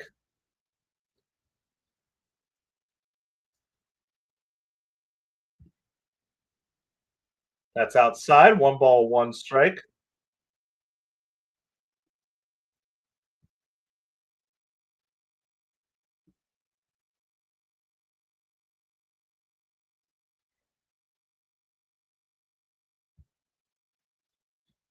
Sorry about that. Just checking up some stats from the Marlins game there. 2 balls, 1 strike to Brett Beatty. Run first. Nobody out. Already 1 run in.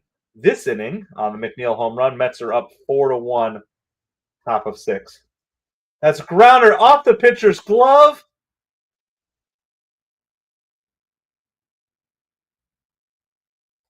And so once again, Brett Beatty gets a gift base hit. It deflected. It was going to be a double play. It deflected right off of the pitcher's glove. And I'll tell you what, when Beatty's been struggling a little bit, and like when you can get like 2 hits like this tonight, Marquez would have been so much better if he had just let it go, because it would have been a double play. And so the Mets have runners on first and second. It's definitely one of those nights where it's like it's worked out well for Beatty.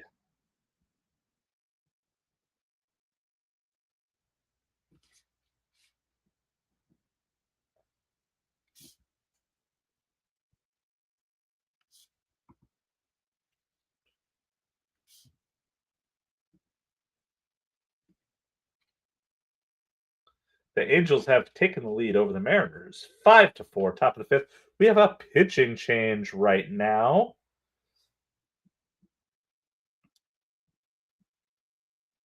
So we're going to have a little bit of a break in the action.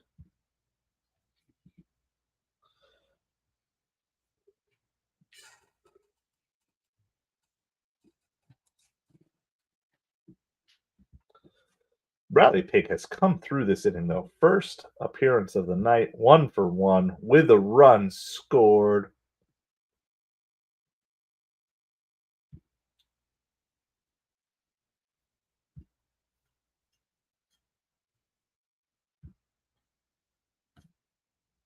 Let's see if they've announced the pitcher. Yeah, Ryan Rollison.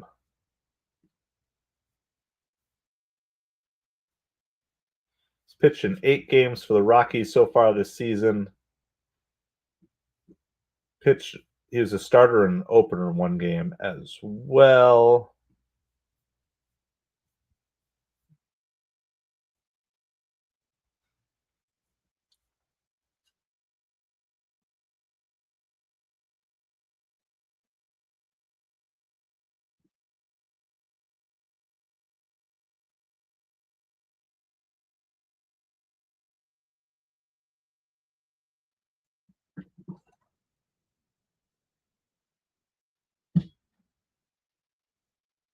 All right, Starling Marte is going to be coming in for Jared Young here as the pinch hitter in the designated hitter spot. So it's just a matchup option here. You get a righty versus the lefty. Marte has been hitting well recently.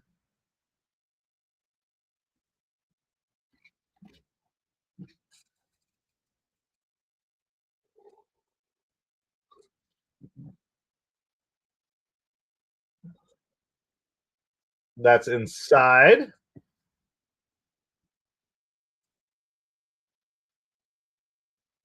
1-1 strike to Marte.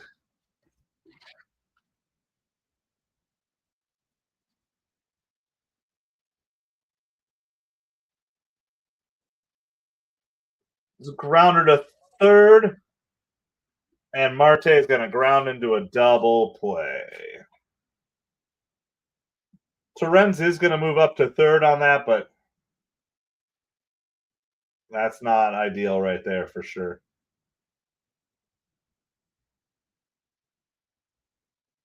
The exit velocity on that Mauricio home run was 110.3 miles per hour earlier as well.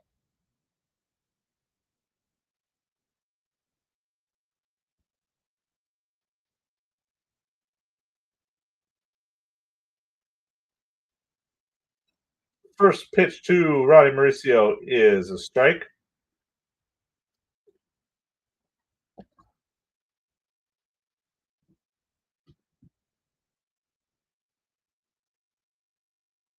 Mauricio hits a grounder to shortstop, and he is going to be retired. And so once again, the Mets score runs, but not as many as maybe you would want them to. Nonetheless, it is 4-1 Mets on the Jeff McNeil home run. I'm going to go to the bottom of the 6th inning here.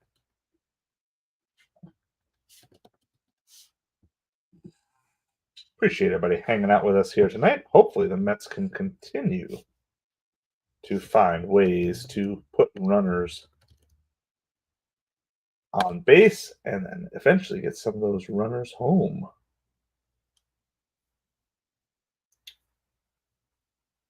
Don't forget to stay tuned. When we get to the bottom half of the 7th, we're gonna raid a small creator. I'm gonna start doing some research now. See if there's any small Rockies creators out there. It's hardcore if there's a Rockies creator.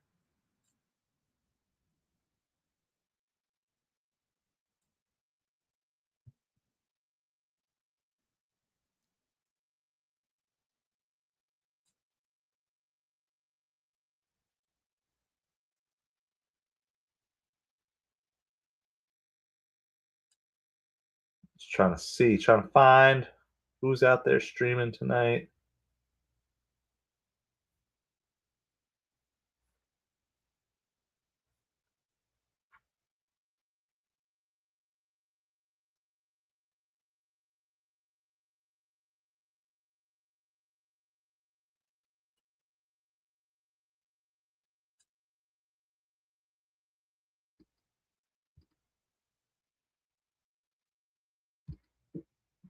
Let's check, see if this guy is.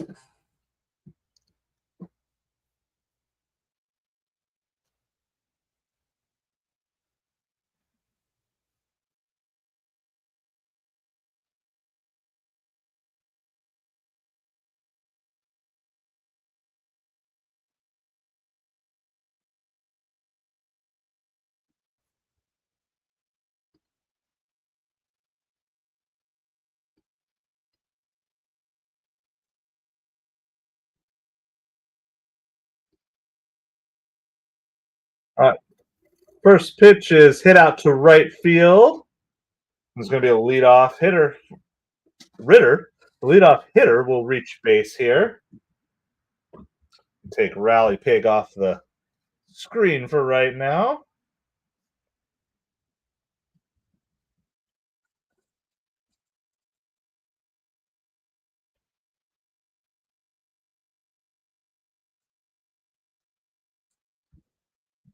So Buto is warming up in the bullpen right now for the Mets. It's called strike. So I'm going to imagine Clay Holmes is on a pretty short leash here. He's up to 85 pitches, so they'd love to get him through this inning, but I would think one more base runner. Even though he's pitched out of trouble all night, that's also the opposite side, is he has pitched out of trouble all night, and how much do you want to press your luck on it? I mean, I would assume they get another base runner. They'll do a mound visit just to stall for time, and then play matchups after that. That's fouled back by Doyle.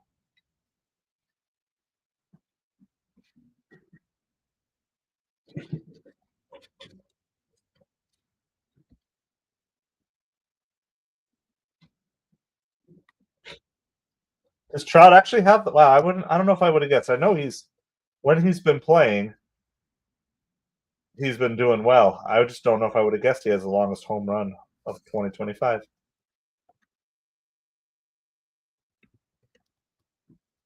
And Doyle strikes out there. Yep, 480. Depends on where you look. Some say 483, some say 484.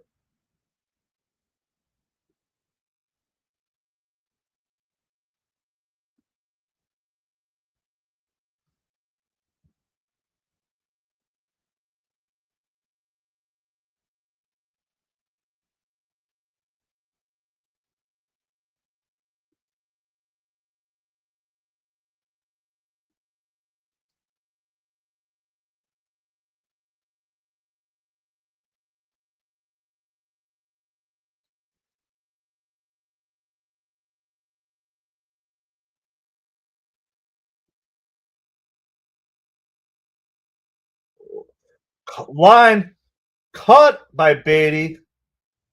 Throw back to first, not in time.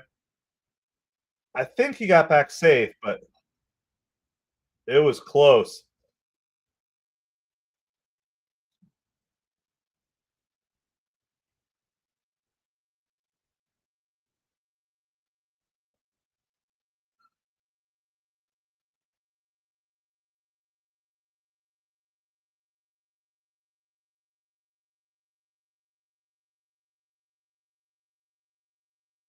There's a swing and a miss there. So now we got 2 outs with a runner on first, bottom of the 6th.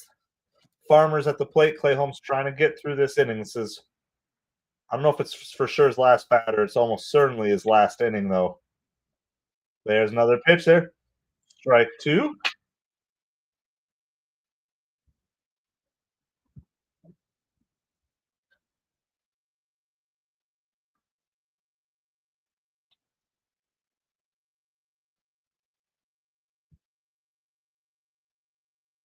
That's a fair ball down the third baseline. Mauricio knocks it down but can't make a play on it.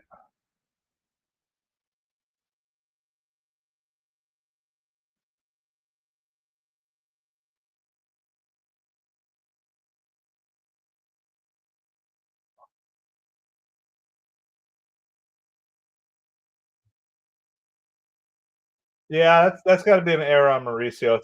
It's a tough error.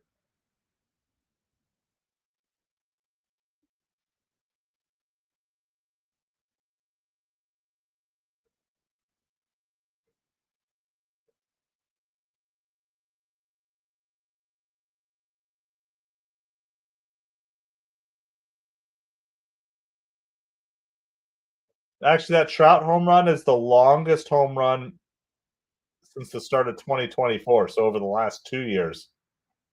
Logan O'Hoppe, it's 470. You're the 5 longest. Well, it's actually a tie for 5th, so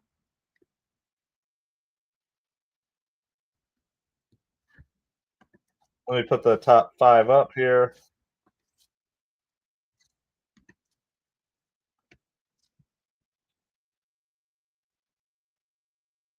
You beat it in MLB The Show. Well, that's the real record. First pitch to Freeman is a ball. I'm assuming this is Clay Holmes' last batter no matter what. It's the number 9 batter.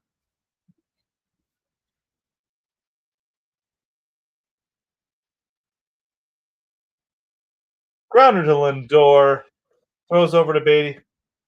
I don't actually know why, Lounge. I was just saying earlier that's how I would have preferred it. I think Beatty plays a really solid third base, and I think Mauricio is he's more flexible for that up the middle and more a little more nimble maybe for turning double plays. And they've both struggled at their particular positions tonight. And if you remember earlier in the season when it was like Vientos at third and Beatty at second, Beatty also seemed to struggle hitting more when he was playing second. That could just be a coincidence. But I don't have a real answer on that.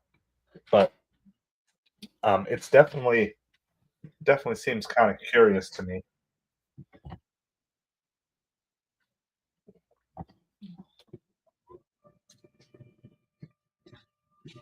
I'm going to lower the desk down for a little bit.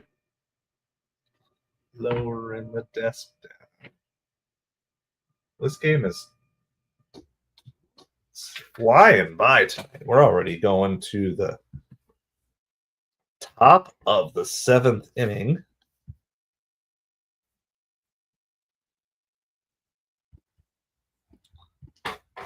Mets are up 4-1. Going to continue to try to expand that lead out if possible, of course. It's the top of the lineup. It's Lindor, Nimmo, and Soto due up for the Mets.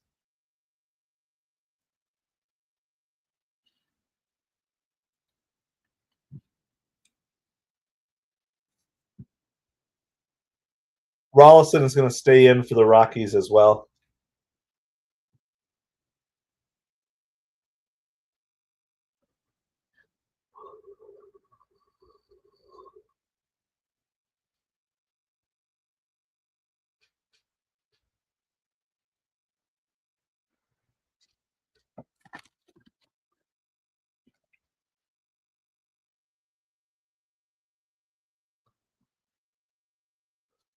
First pitch to Lindor is a ball. 1 ball, no strikes.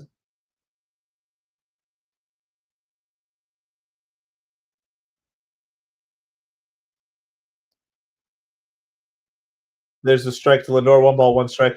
So Clay Holmes is done for the day. It was not his sharpest performance, but as Mets pitchers have done well all year, he managed to minimize the damage when things were off. That's low.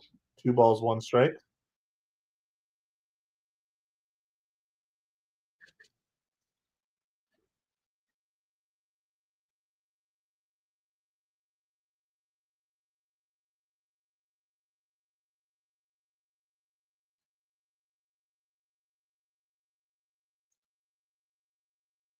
Oh, just foul down the third baseline.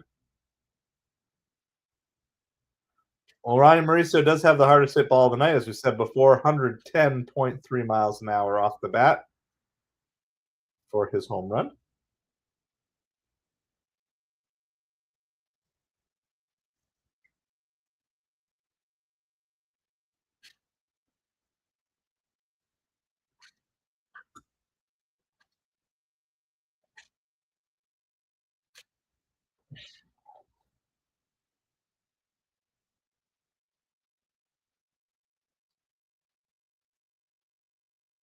It's popped up into right field.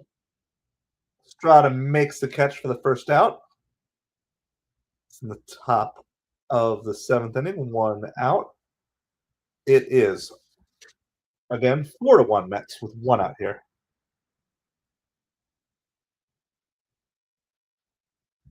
Yeah, it's good though. This is the value of building a farm system lounge and not having to rush guys up. First pitch to Nimmo is a strike. No balls, one strike.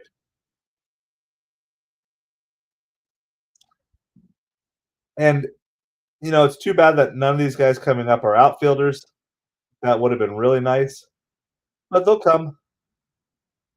And you can always that's why you draft. I think especially in baseball, pretty much always just draft the best available because everything else is just always available via trade or free agency. And so even if you have 3 or 4 great shortstops, that's fine, keep them all, and then you can slowly trade off the extras.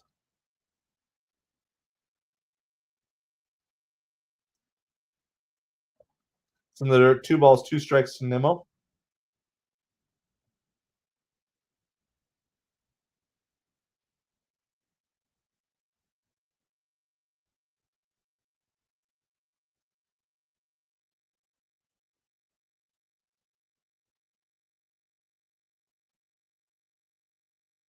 Oh, it's fouled off. Got got the ump.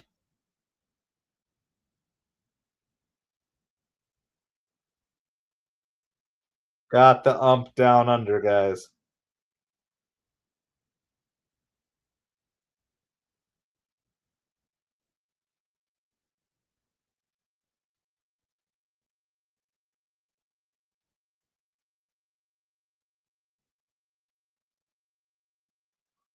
So we have an ump delay.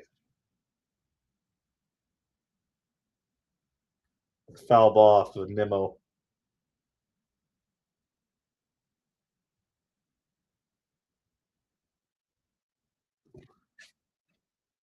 If you guys are Binghamton fans, you can watch the Rumble Ponies on SNY tomorrow.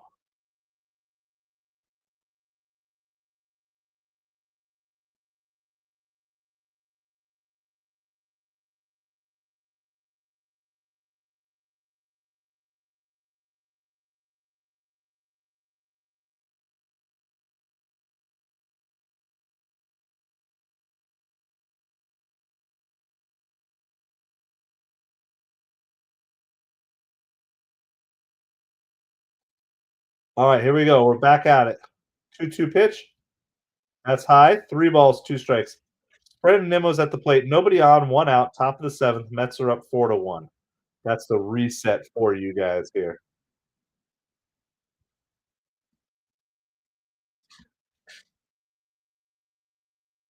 That's low. Ball 4. Nimmo gets the walk. Hustles down to first the way Nimmo does.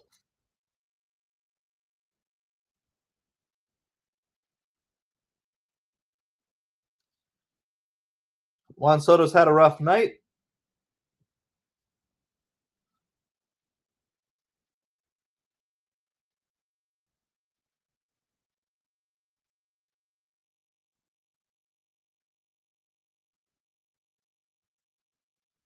First pitch by Soto is ground and foul down the first baseline.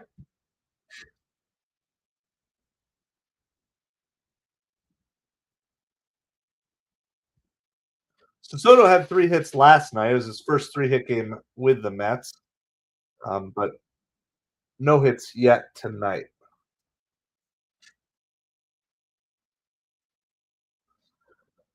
Foul back. No balls, 2 strikes to Soto.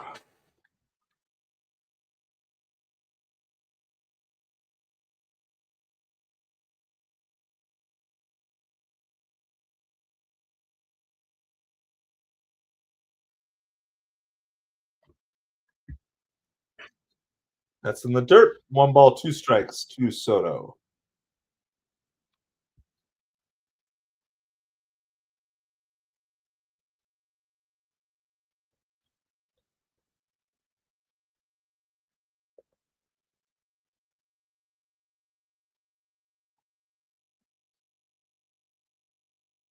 Throw over to first. Nimmo gets back. Mets do have 3 stolen bases on the night, but those were all off of Marquez, who's out of the game now. Rolison is pitching.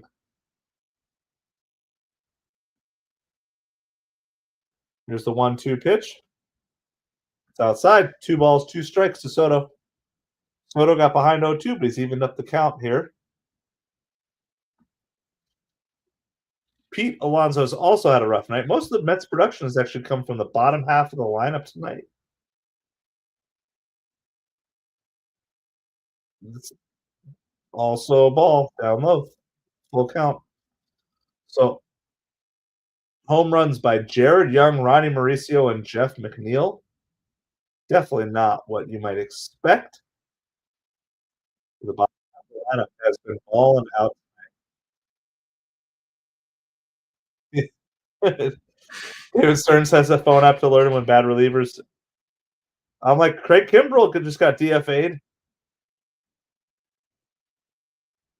Oh, Soto missed that one.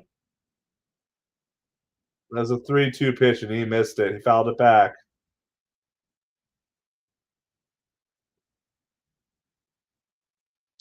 Yeah, the Mets signed one guy and traded for one guy today. And we can go over that information here shortly too.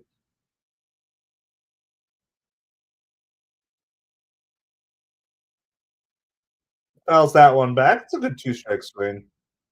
It was a ball, but close enough. You don't want to get called out on strikes there.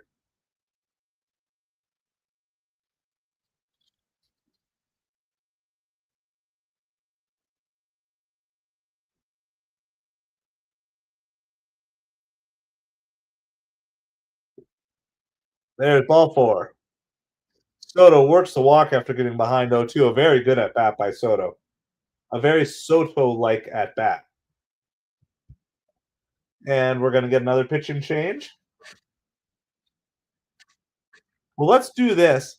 Normally we wait, but since we got a pitching change, let's go. I've got the creator we're going to raid tonight. He's a Mets fan, but I don't think we've ever raided him before.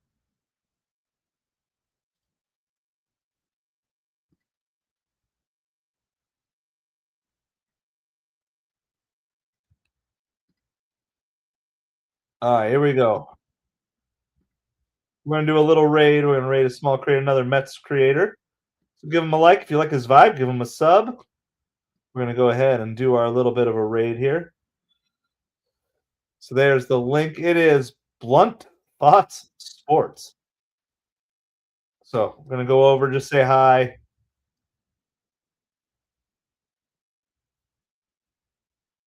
So go over, share the love. It's another Mets creator tonight. I couldn't find any Rockies creators. So give the stream a like. You know who that is, Everyday Mets, huh? I don't think we've rated Blunt Thought Sports. So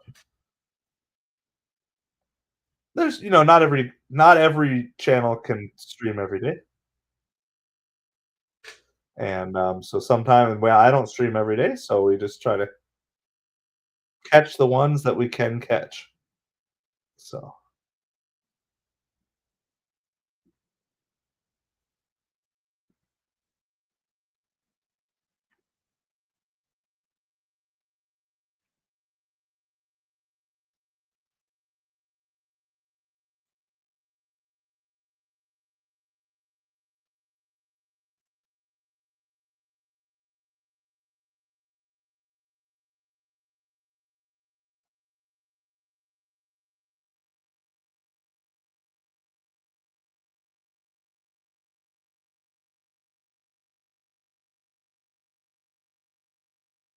all right, Pete Alonso's coming up. Jimmy Herget.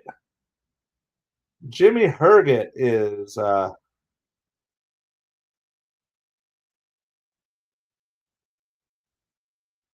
First pitch to Pete is outside. Pete has come up with runners on base every single at bat today. Has had opportunities to add to his Major League Baseball RBI total.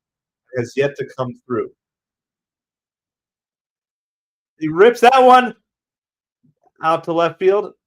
It's going to actually not score a run. Nimmo's got to hold up. It's going to be bases loaded now.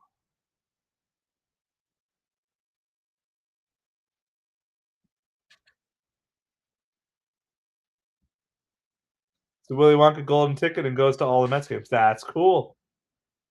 Uber driver from Washington Heights. Awesome. Well, I'm glad we found him tonight.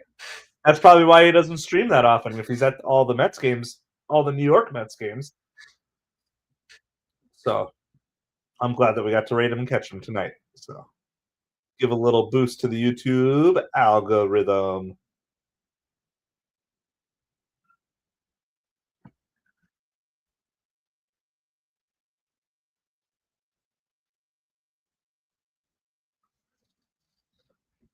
All right, Tyrone Taylor's coming in to hit for Jeff McNeil.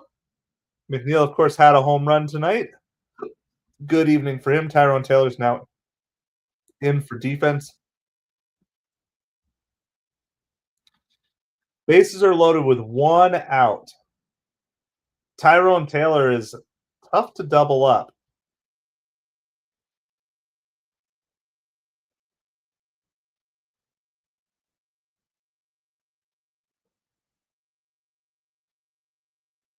Ooh, Taylor chases that one. No balls, 2 strikes. Herget gets out ahead right away.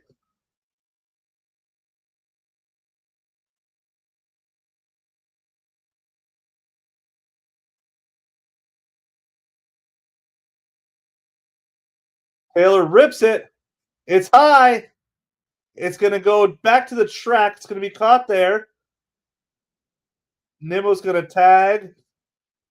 Everybody's going to move up. So it's going to be a sacrifice fly. He didn't miss it by much.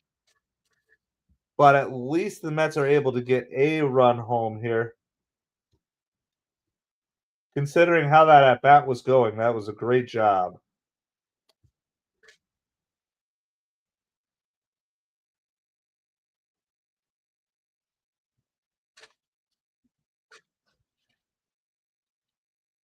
Soto and Alonso both tag up as well. So now there's runners on second and third. Luis Torrens almost just got hit by a pitch again.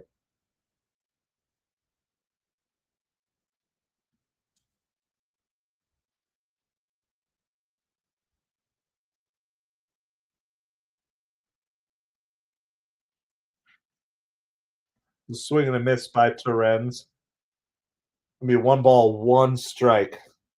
2 outs now here in the top of the 7th inning.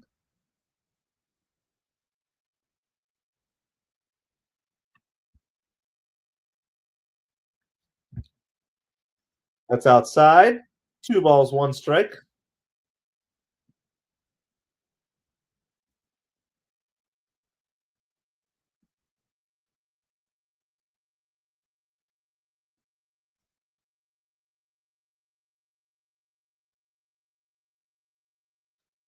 Beatty on deck. Should Torrens reach. Starling Marte in the hole.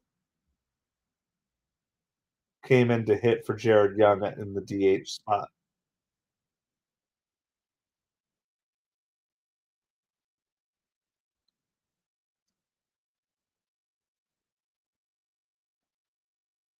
Torrens lines it up the middle.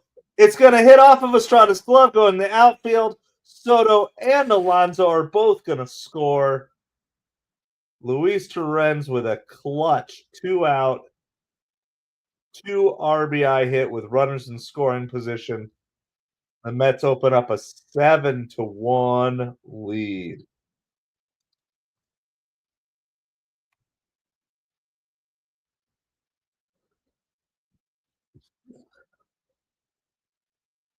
Just another one, almost. Herbert almost caught it. Estrada almost got it. Could have been a line out. It could have been at least an infield hit or a ground out. turns into a 2-run single. First pitch to Brett Beatty is a strike. The Mets have finally capitalized on all those base runners this inning. 7-1 Mets. They did change that first. Beatty hits it out deep to right, but not quite deep enough. That was well struck, but not quite there. But the Mets do score 3. They go up 7-1 as we head to the bottom of the 7th inning.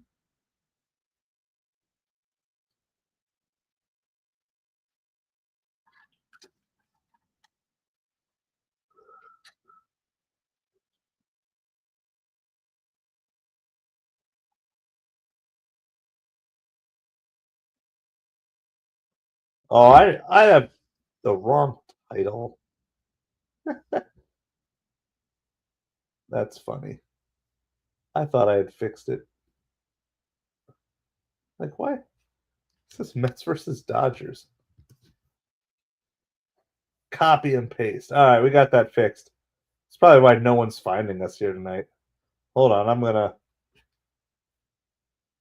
Waddell for long relief. I know the Mets bullpen is a little tired.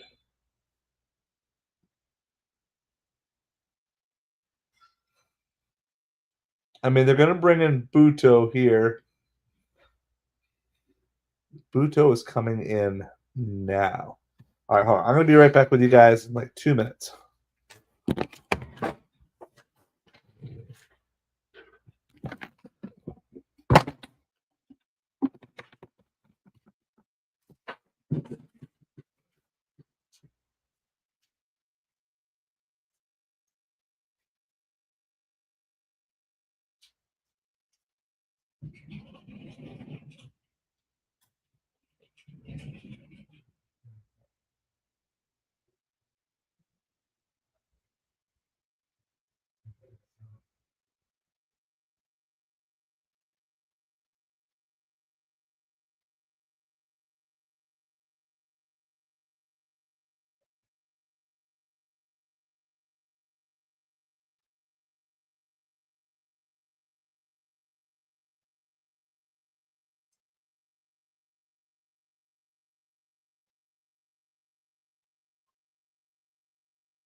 All right.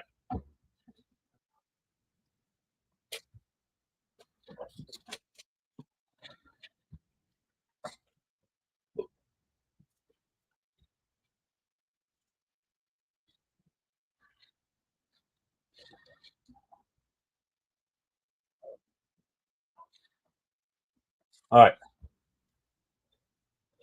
Luis Angel Acuna has the catcher's mask back on. Buto does retire the first batter of the inning, Jordan Beck, on a strikeout. Clay Holmes gets his ERA under 3 for the season with this.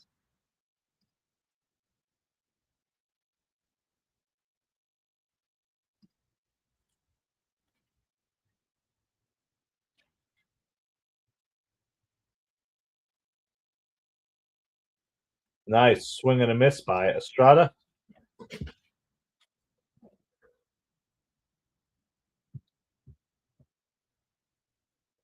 Here's the 1-1 pitch to Estrada. That's a swing and a miss. 1 ball, 2 strikes.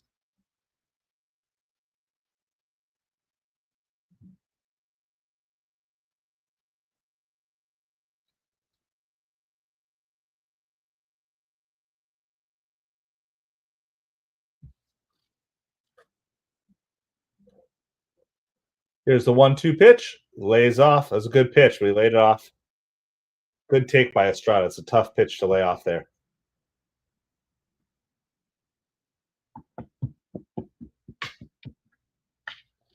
And Clay Holmes' performance does move the Mets starting pitcher ERA to the lowest in baseball.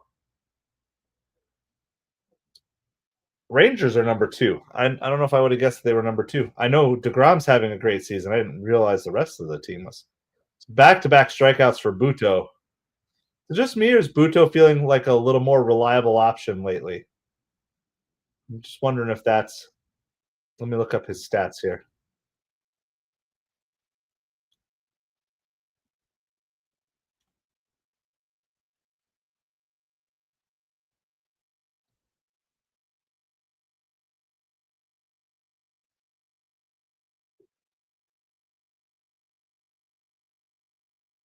Yeah, I mean, he had a rough start at the beginning of April. A couple other tough outings, but overall, very good. If he can go scoreless tonight, that'll be 4 straight scoreless appearances, at least earned run wise.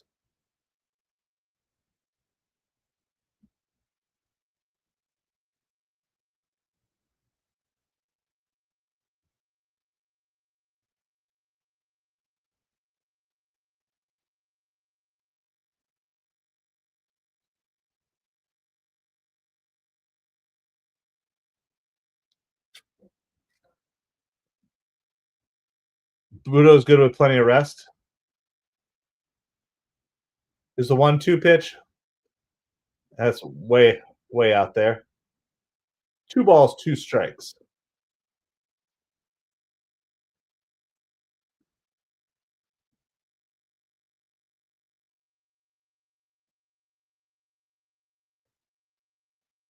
All right, here is the 2-2 pitch from Buto.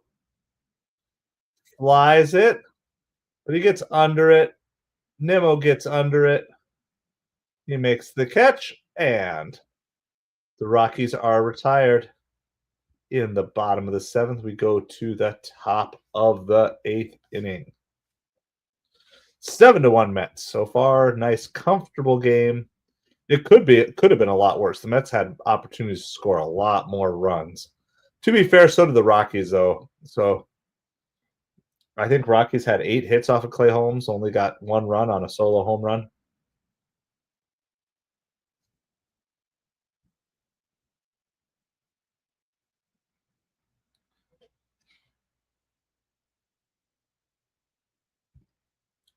All right, so we are on commercial break. We'll do a quick little scoreboard update again for you here, real quick.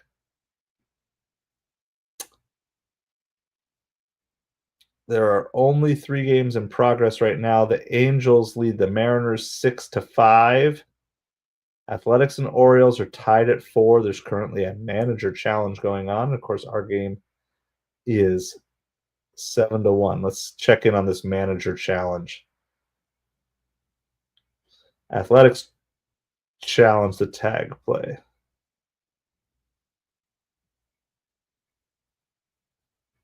Guess they're challenging an out at home, which would give the Athletics the lead. So it seems like a pretty big play in the scheme of the game.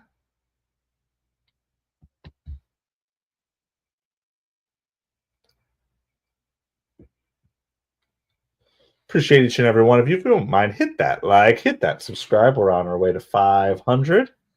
Next checkpoint is 300. Trying to get there by the All-Star break. We're running out of time. I don't know if we'll make it, but we're going to push as hard as we can.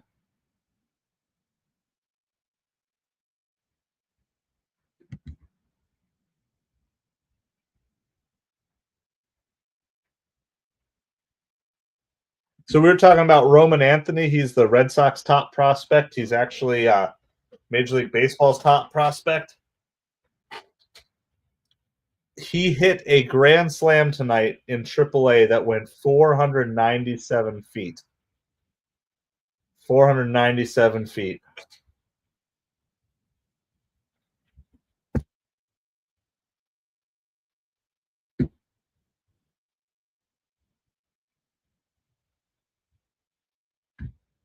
And Marte is retired for the first out here in the 8th inning.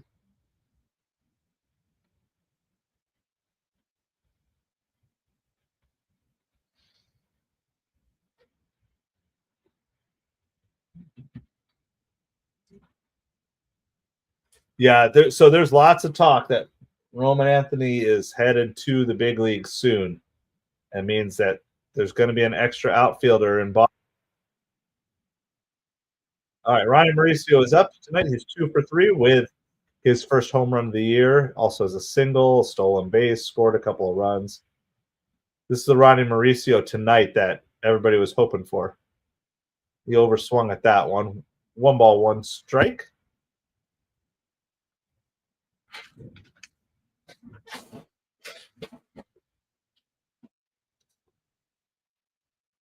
Here's the 1-1 pitch to Ronnie Mauricio. It's outside. 2 balls, 1 strike.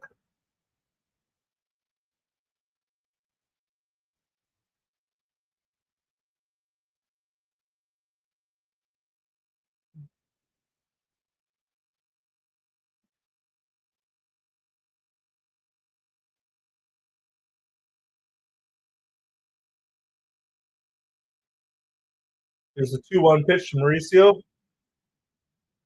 Oh, foul ball. Even his foul balls go far, though. 2 balls, 2 strikes. He's way out in front of that one.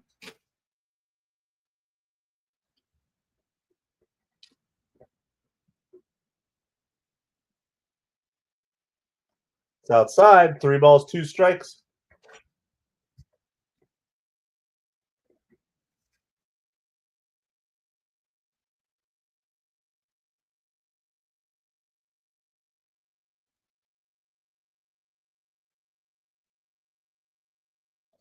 Mauricio rips that one. That's going to go deep, but Freeman is able to make the catch running out on the warning track. Mauricio gave it a ride, though. He sure looks comfortable at the plate.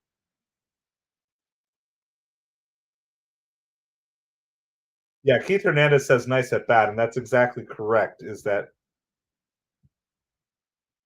fans tend to only look at the box score,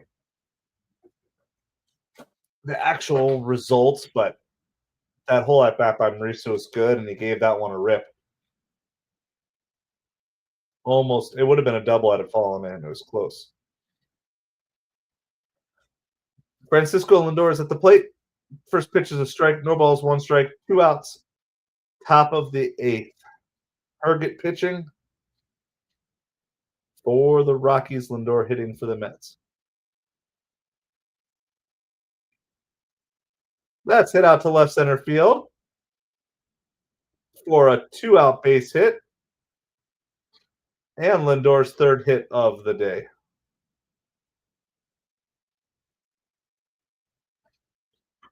All right.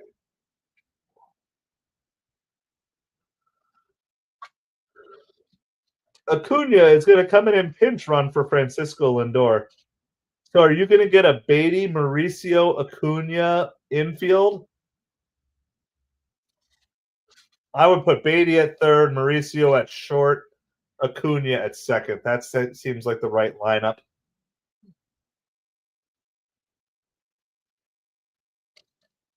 I mean, I understand technically, Acuna's not homegrown and since we traded for him, but it's still pretty cool to have at least everyone came through the Mets farm system at one point in time or another here.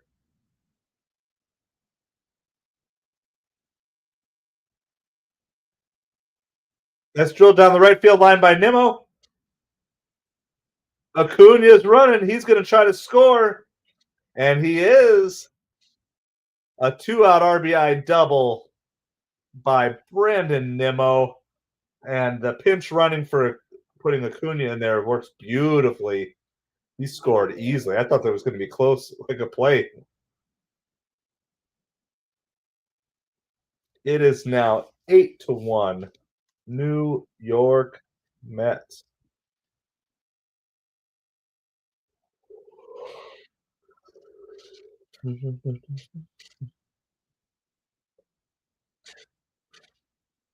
Yeah, there wasn't even a throw home. There was not a play at the plate.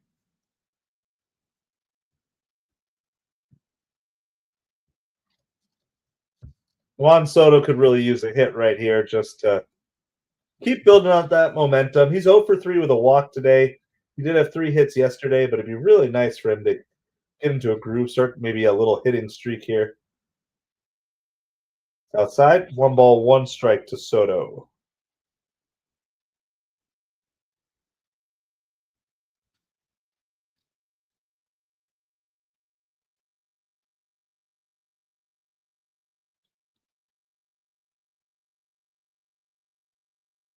Now, if the Mets score 1 more run, do we get a position player pitching? What is? I don't know what the rule is.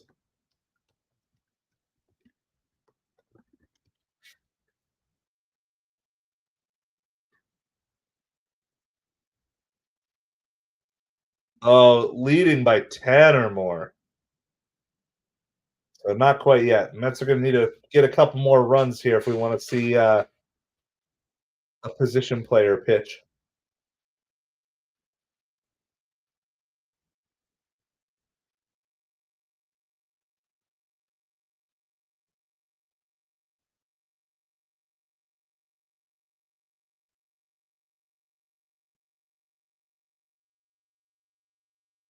8-1 is the score. Top of the eighth. 2 outs. Nimmo on second. The 2-2 pitch. Soto goes down swinging. It's going to retire the Mets here in the eighth. We're going to go to the bottom of the eighth. So, in order for the Mets to have a position player pitching in the ninth, they have to go up by 10.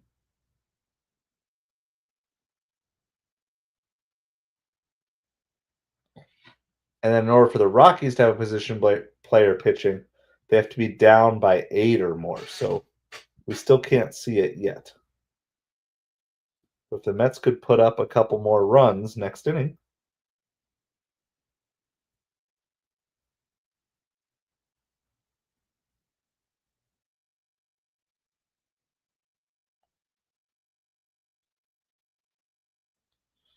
So we're on commercial break right now. It's a perfect time to once again thank the patrons who are supporting this channel. If you want to help support this channel, and if you want to get access to some perks like early access to some of our long form videos, I would absolutely invite you to join, help support a small channel. Show you exactly what it looks like. Here's the link, and anyone who joins the Patreon, I will pet the pig for you. We'll pet the Rally Pig. Rally Pig has only been out once tonight, but did a good job. Went 1 for 1 with a run. So I'll pet the pig for any new paying patron. This is exactly what it would look like from your end here. Let me share this really quick so you can see. The newest video coming up will be our power rankings. That'll come out tomorrow night. So you'll get Sunday night access where everybody else has to wait until Monday. So get early access to some of our long form videos that go up here first. So you can see we've been doing this here for about a month and a half, something like that. And so if you want to join, it's just patreon.com/MetropoliFins is the pinned comment. Or if you're watching on replay, it's in the description down below. And we'll check before the game ends, see if there's any new signups, and we will pet the pig for any new paying patrons.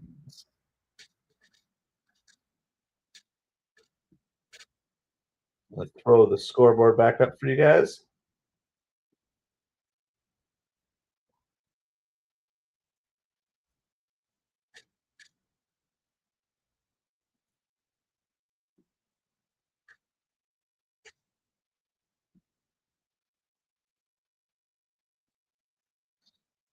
All right, we're down to 3 games. 3 games going on. Our game is 8-1. The Angels lead the Mariners 7-5, and the Athletics challenge was not overturned. The Orioles came on to score 1 in the top of the 6th, and they have a 5-4 lead. That's everything that's going on right now.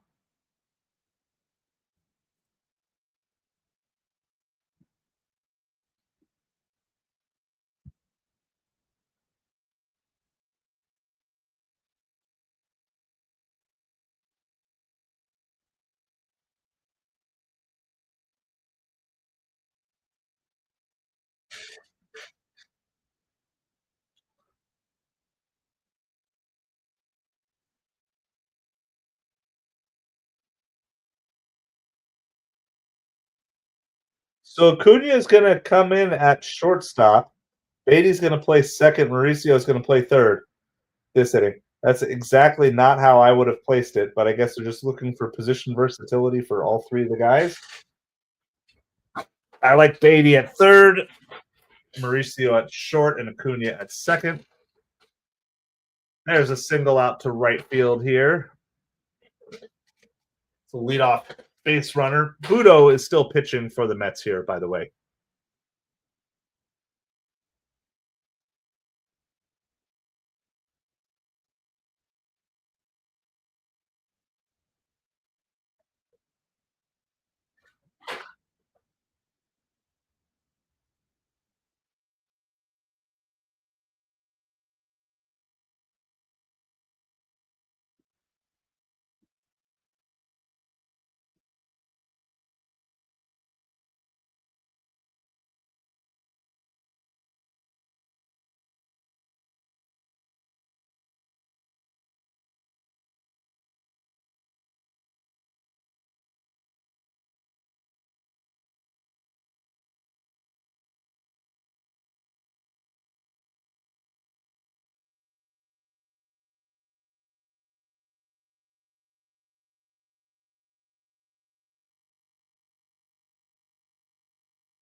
They got a grounder to Mauricio, throws it to Beatty over to Alonso. That's going to be a double play.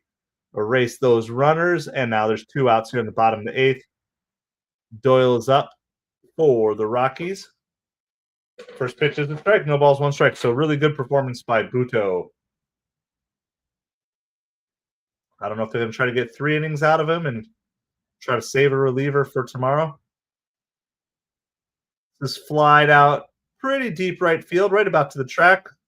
Soto gets under it, and that retires the side. And so we are headed to the 9th inning. So if you want to see a position player pitching for the Mets, what do you need? You need the Mets to score 3 runs. The Mets to score 3 runs if you want to see the Mets have at least the option of putting a position player out there. The winning team has to be up by 10 or more runs in the 9th. The losing team has to be down by 8 or more runs in the 8th. So, them's the rules. So if you are cheering and hoping to see a position player hit, or pitch, position not hit, position player pitch, this is your opportunity.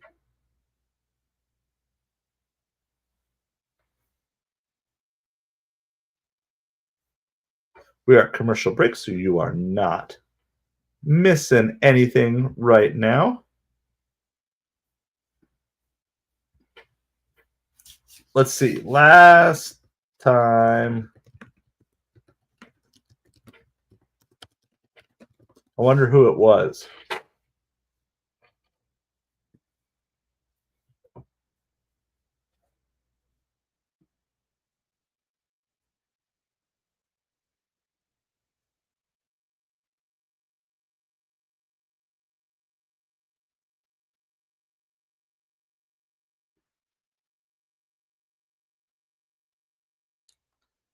Here we go. Position players pitching. This article is not recent. It's from 2018.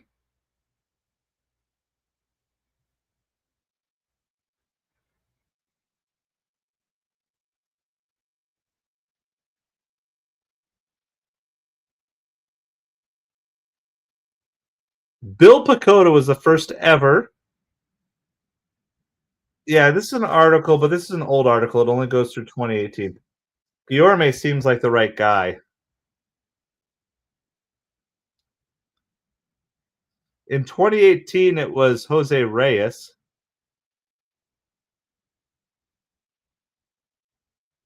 Bill Pecota was the first one in 1992. Matt Franco in 1999. Twice the second time as well.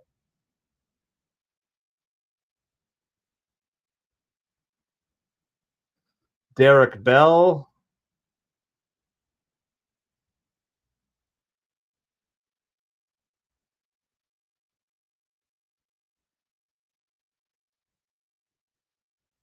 Desi Relaford in 2001. He had a 91-mile-an-hour fastball.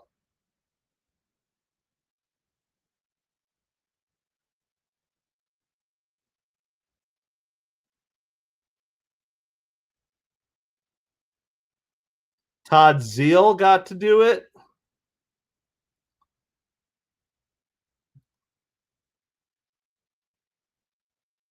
That was in 2004.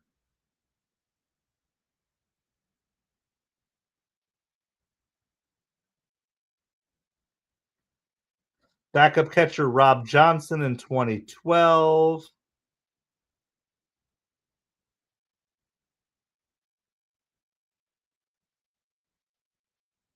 Anthony Recker in 2013. Kevin Plawecki, 2017. He got to do a second time. And Jose Reyes in 2018. But this article only goes through 2018. It was like published in 2018. So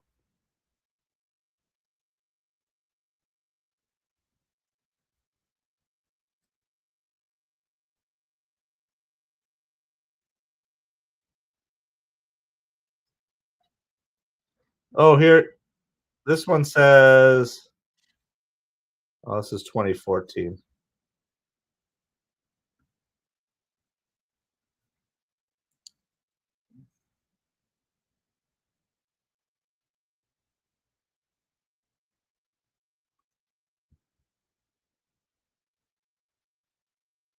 It's going to be 2 outs here. Sorry, top of the ninth. Got so busy talking about position players pitching. Tyrone Taylor flies out. So there's 2 outs, top of the ninth.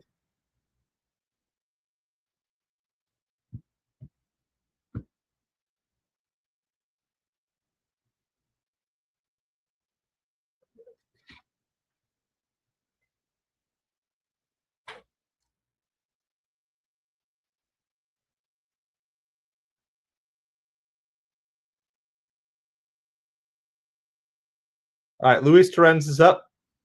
1 ball, no strike here, top of the ninth. This is as easy and fun of a Mets win as I've gotten to cover this season, I think.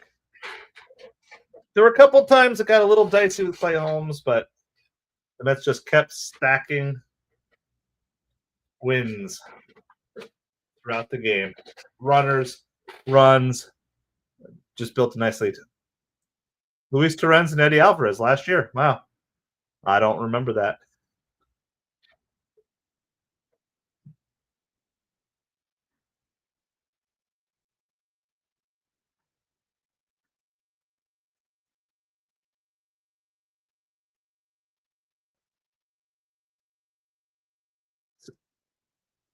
In the dirt, 2 balls, 2 strikes to Torrens.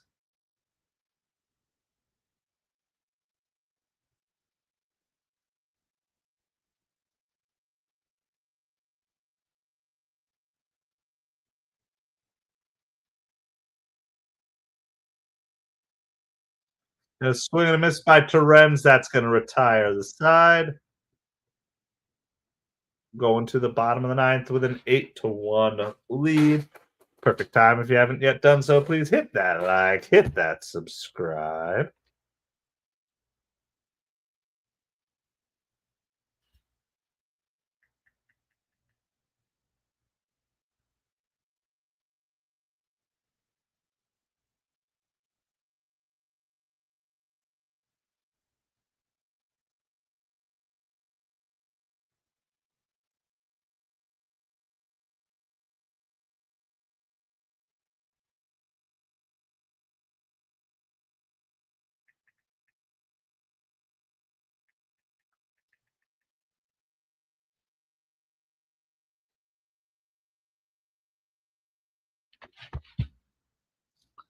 All right, we got a commercial break in progress. We're going to wrap things up here, hopefully with a nice, easy Mets win.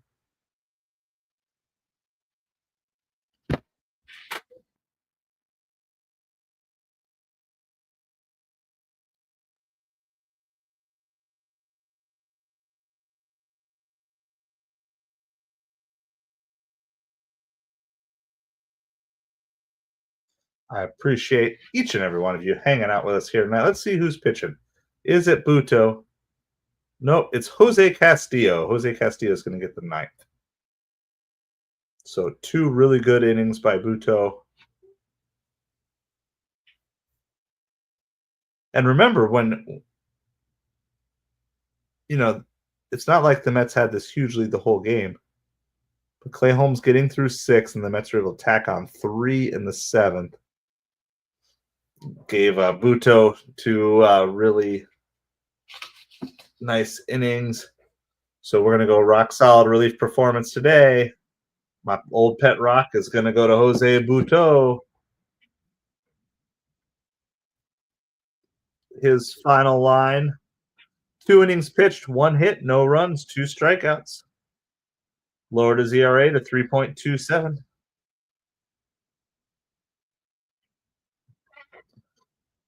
So now I don't know if you saw the other day, the Braves gave up like 7 runs in the 9th inning. Earlier today, the Reds scored 8 runs in an inning. So the one thing you want to do is avoid the walks, just attack the strike zone. First pitch is a strike, maybe a little bit outside, but called a strike either way. Yeah, and hopefully that means the Rockies hitters won't hit him that well. That's fouled away. No balls, 2 strikes. Just want to go attack the hitters. They got walked off in back-to-back days. And it was the same pitcher both times. Yesterday was a walk-off wild pitch. Today was a walk-off home run by Matt Chapman.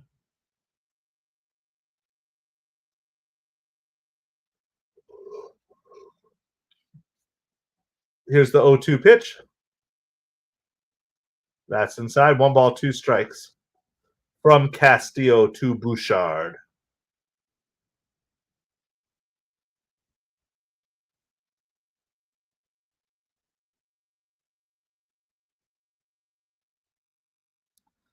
That's outside. 2 balls, 2 strikes.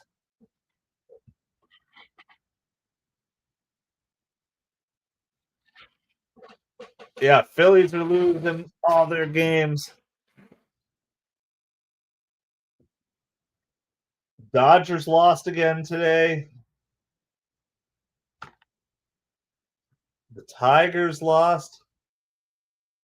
So if the Cubs beat the Tigers tomorrow and the Mets beat the Rockies, the Mets have a legit shot at the #1 team in baseball claim. Nice play by Mauricio. Good strong throw.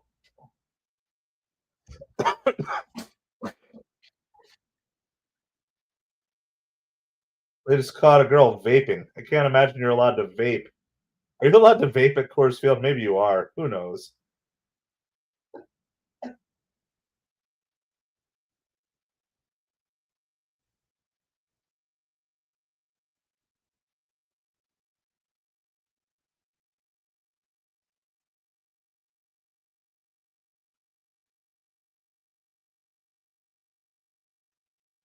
I might.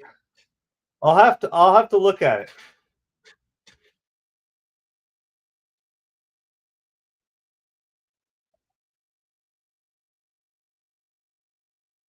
I mean, the Mets definitely jumped the Dodgers in my mind because Mets won the series in New York and they split the series in Los Angeles. They won the season series. So I think that's easy enough to make the jump, Mets over the Dodgers. You split a 4-game set on the road, that's a win for the road team.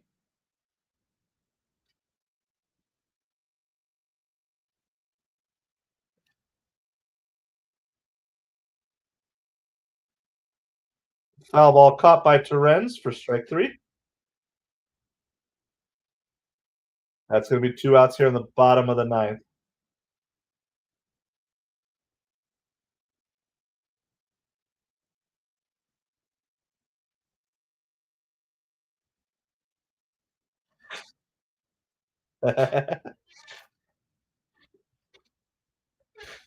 I I try not to focus too much on past history because that's why I always get so frustrated with like college football when they're like, well, it's the SEC, so they're always good, so they need to be ranked near the top. Like I don't consider anything from the past.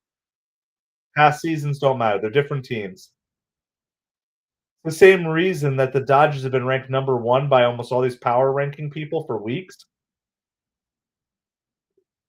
And some of them in the last couple weeks have finally moved them out of 1.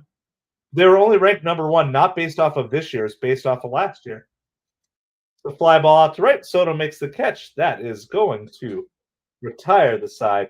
It is going to end the game.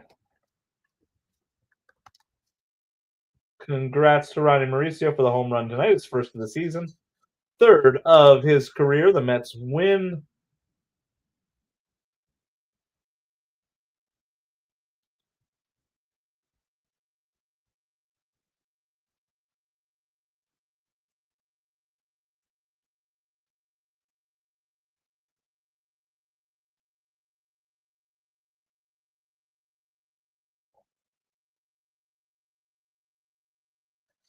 Mets are on a roll. Looking good. We back to the best record in the National League, tied with the Cubs, maybe? What does it look like?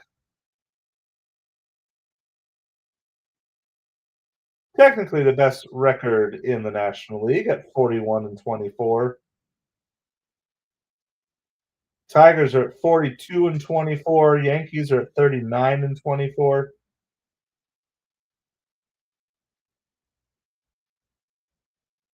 Yankees are plus 99. Mets are plus 73. Close. It is close. So, well, I appreciate each and every one of you. I'm pretty tired, so I think I'm going to go to bed earlier here tonight. And not really sure the next time we'll be live. It kind of depends on the baseball schedule for this week. But if all goes poorly with baseball, then maybe Wednesday. If all goes well with baseball, it could be quite a few days. Does Mets have any day games this week? Maybe Thursday. Yeah, the Thursday game. Nationals Mets 1:10 p.m. That's going to probably be our next live Thursday 1 p.m. game. So, but there's always a chance earlier if something happens with baseball, but hopefully at least my son's team can win a couple of games and see if they can go on a little bit of a playoff run here. They got to win every game. It's win or go home now. Double elimination tournament, and they've already lost their first. So, but the good news is they'll be facing teams that lost their previous game every point. So sometimes it's easy to make a run. So, all right. Well, as always, I appreciate each and every one of you. Please hit that like, hit that subscribe, and the last person out the door, please turn off the lights. Have a great night, everybody. Let's go, Mets, baby.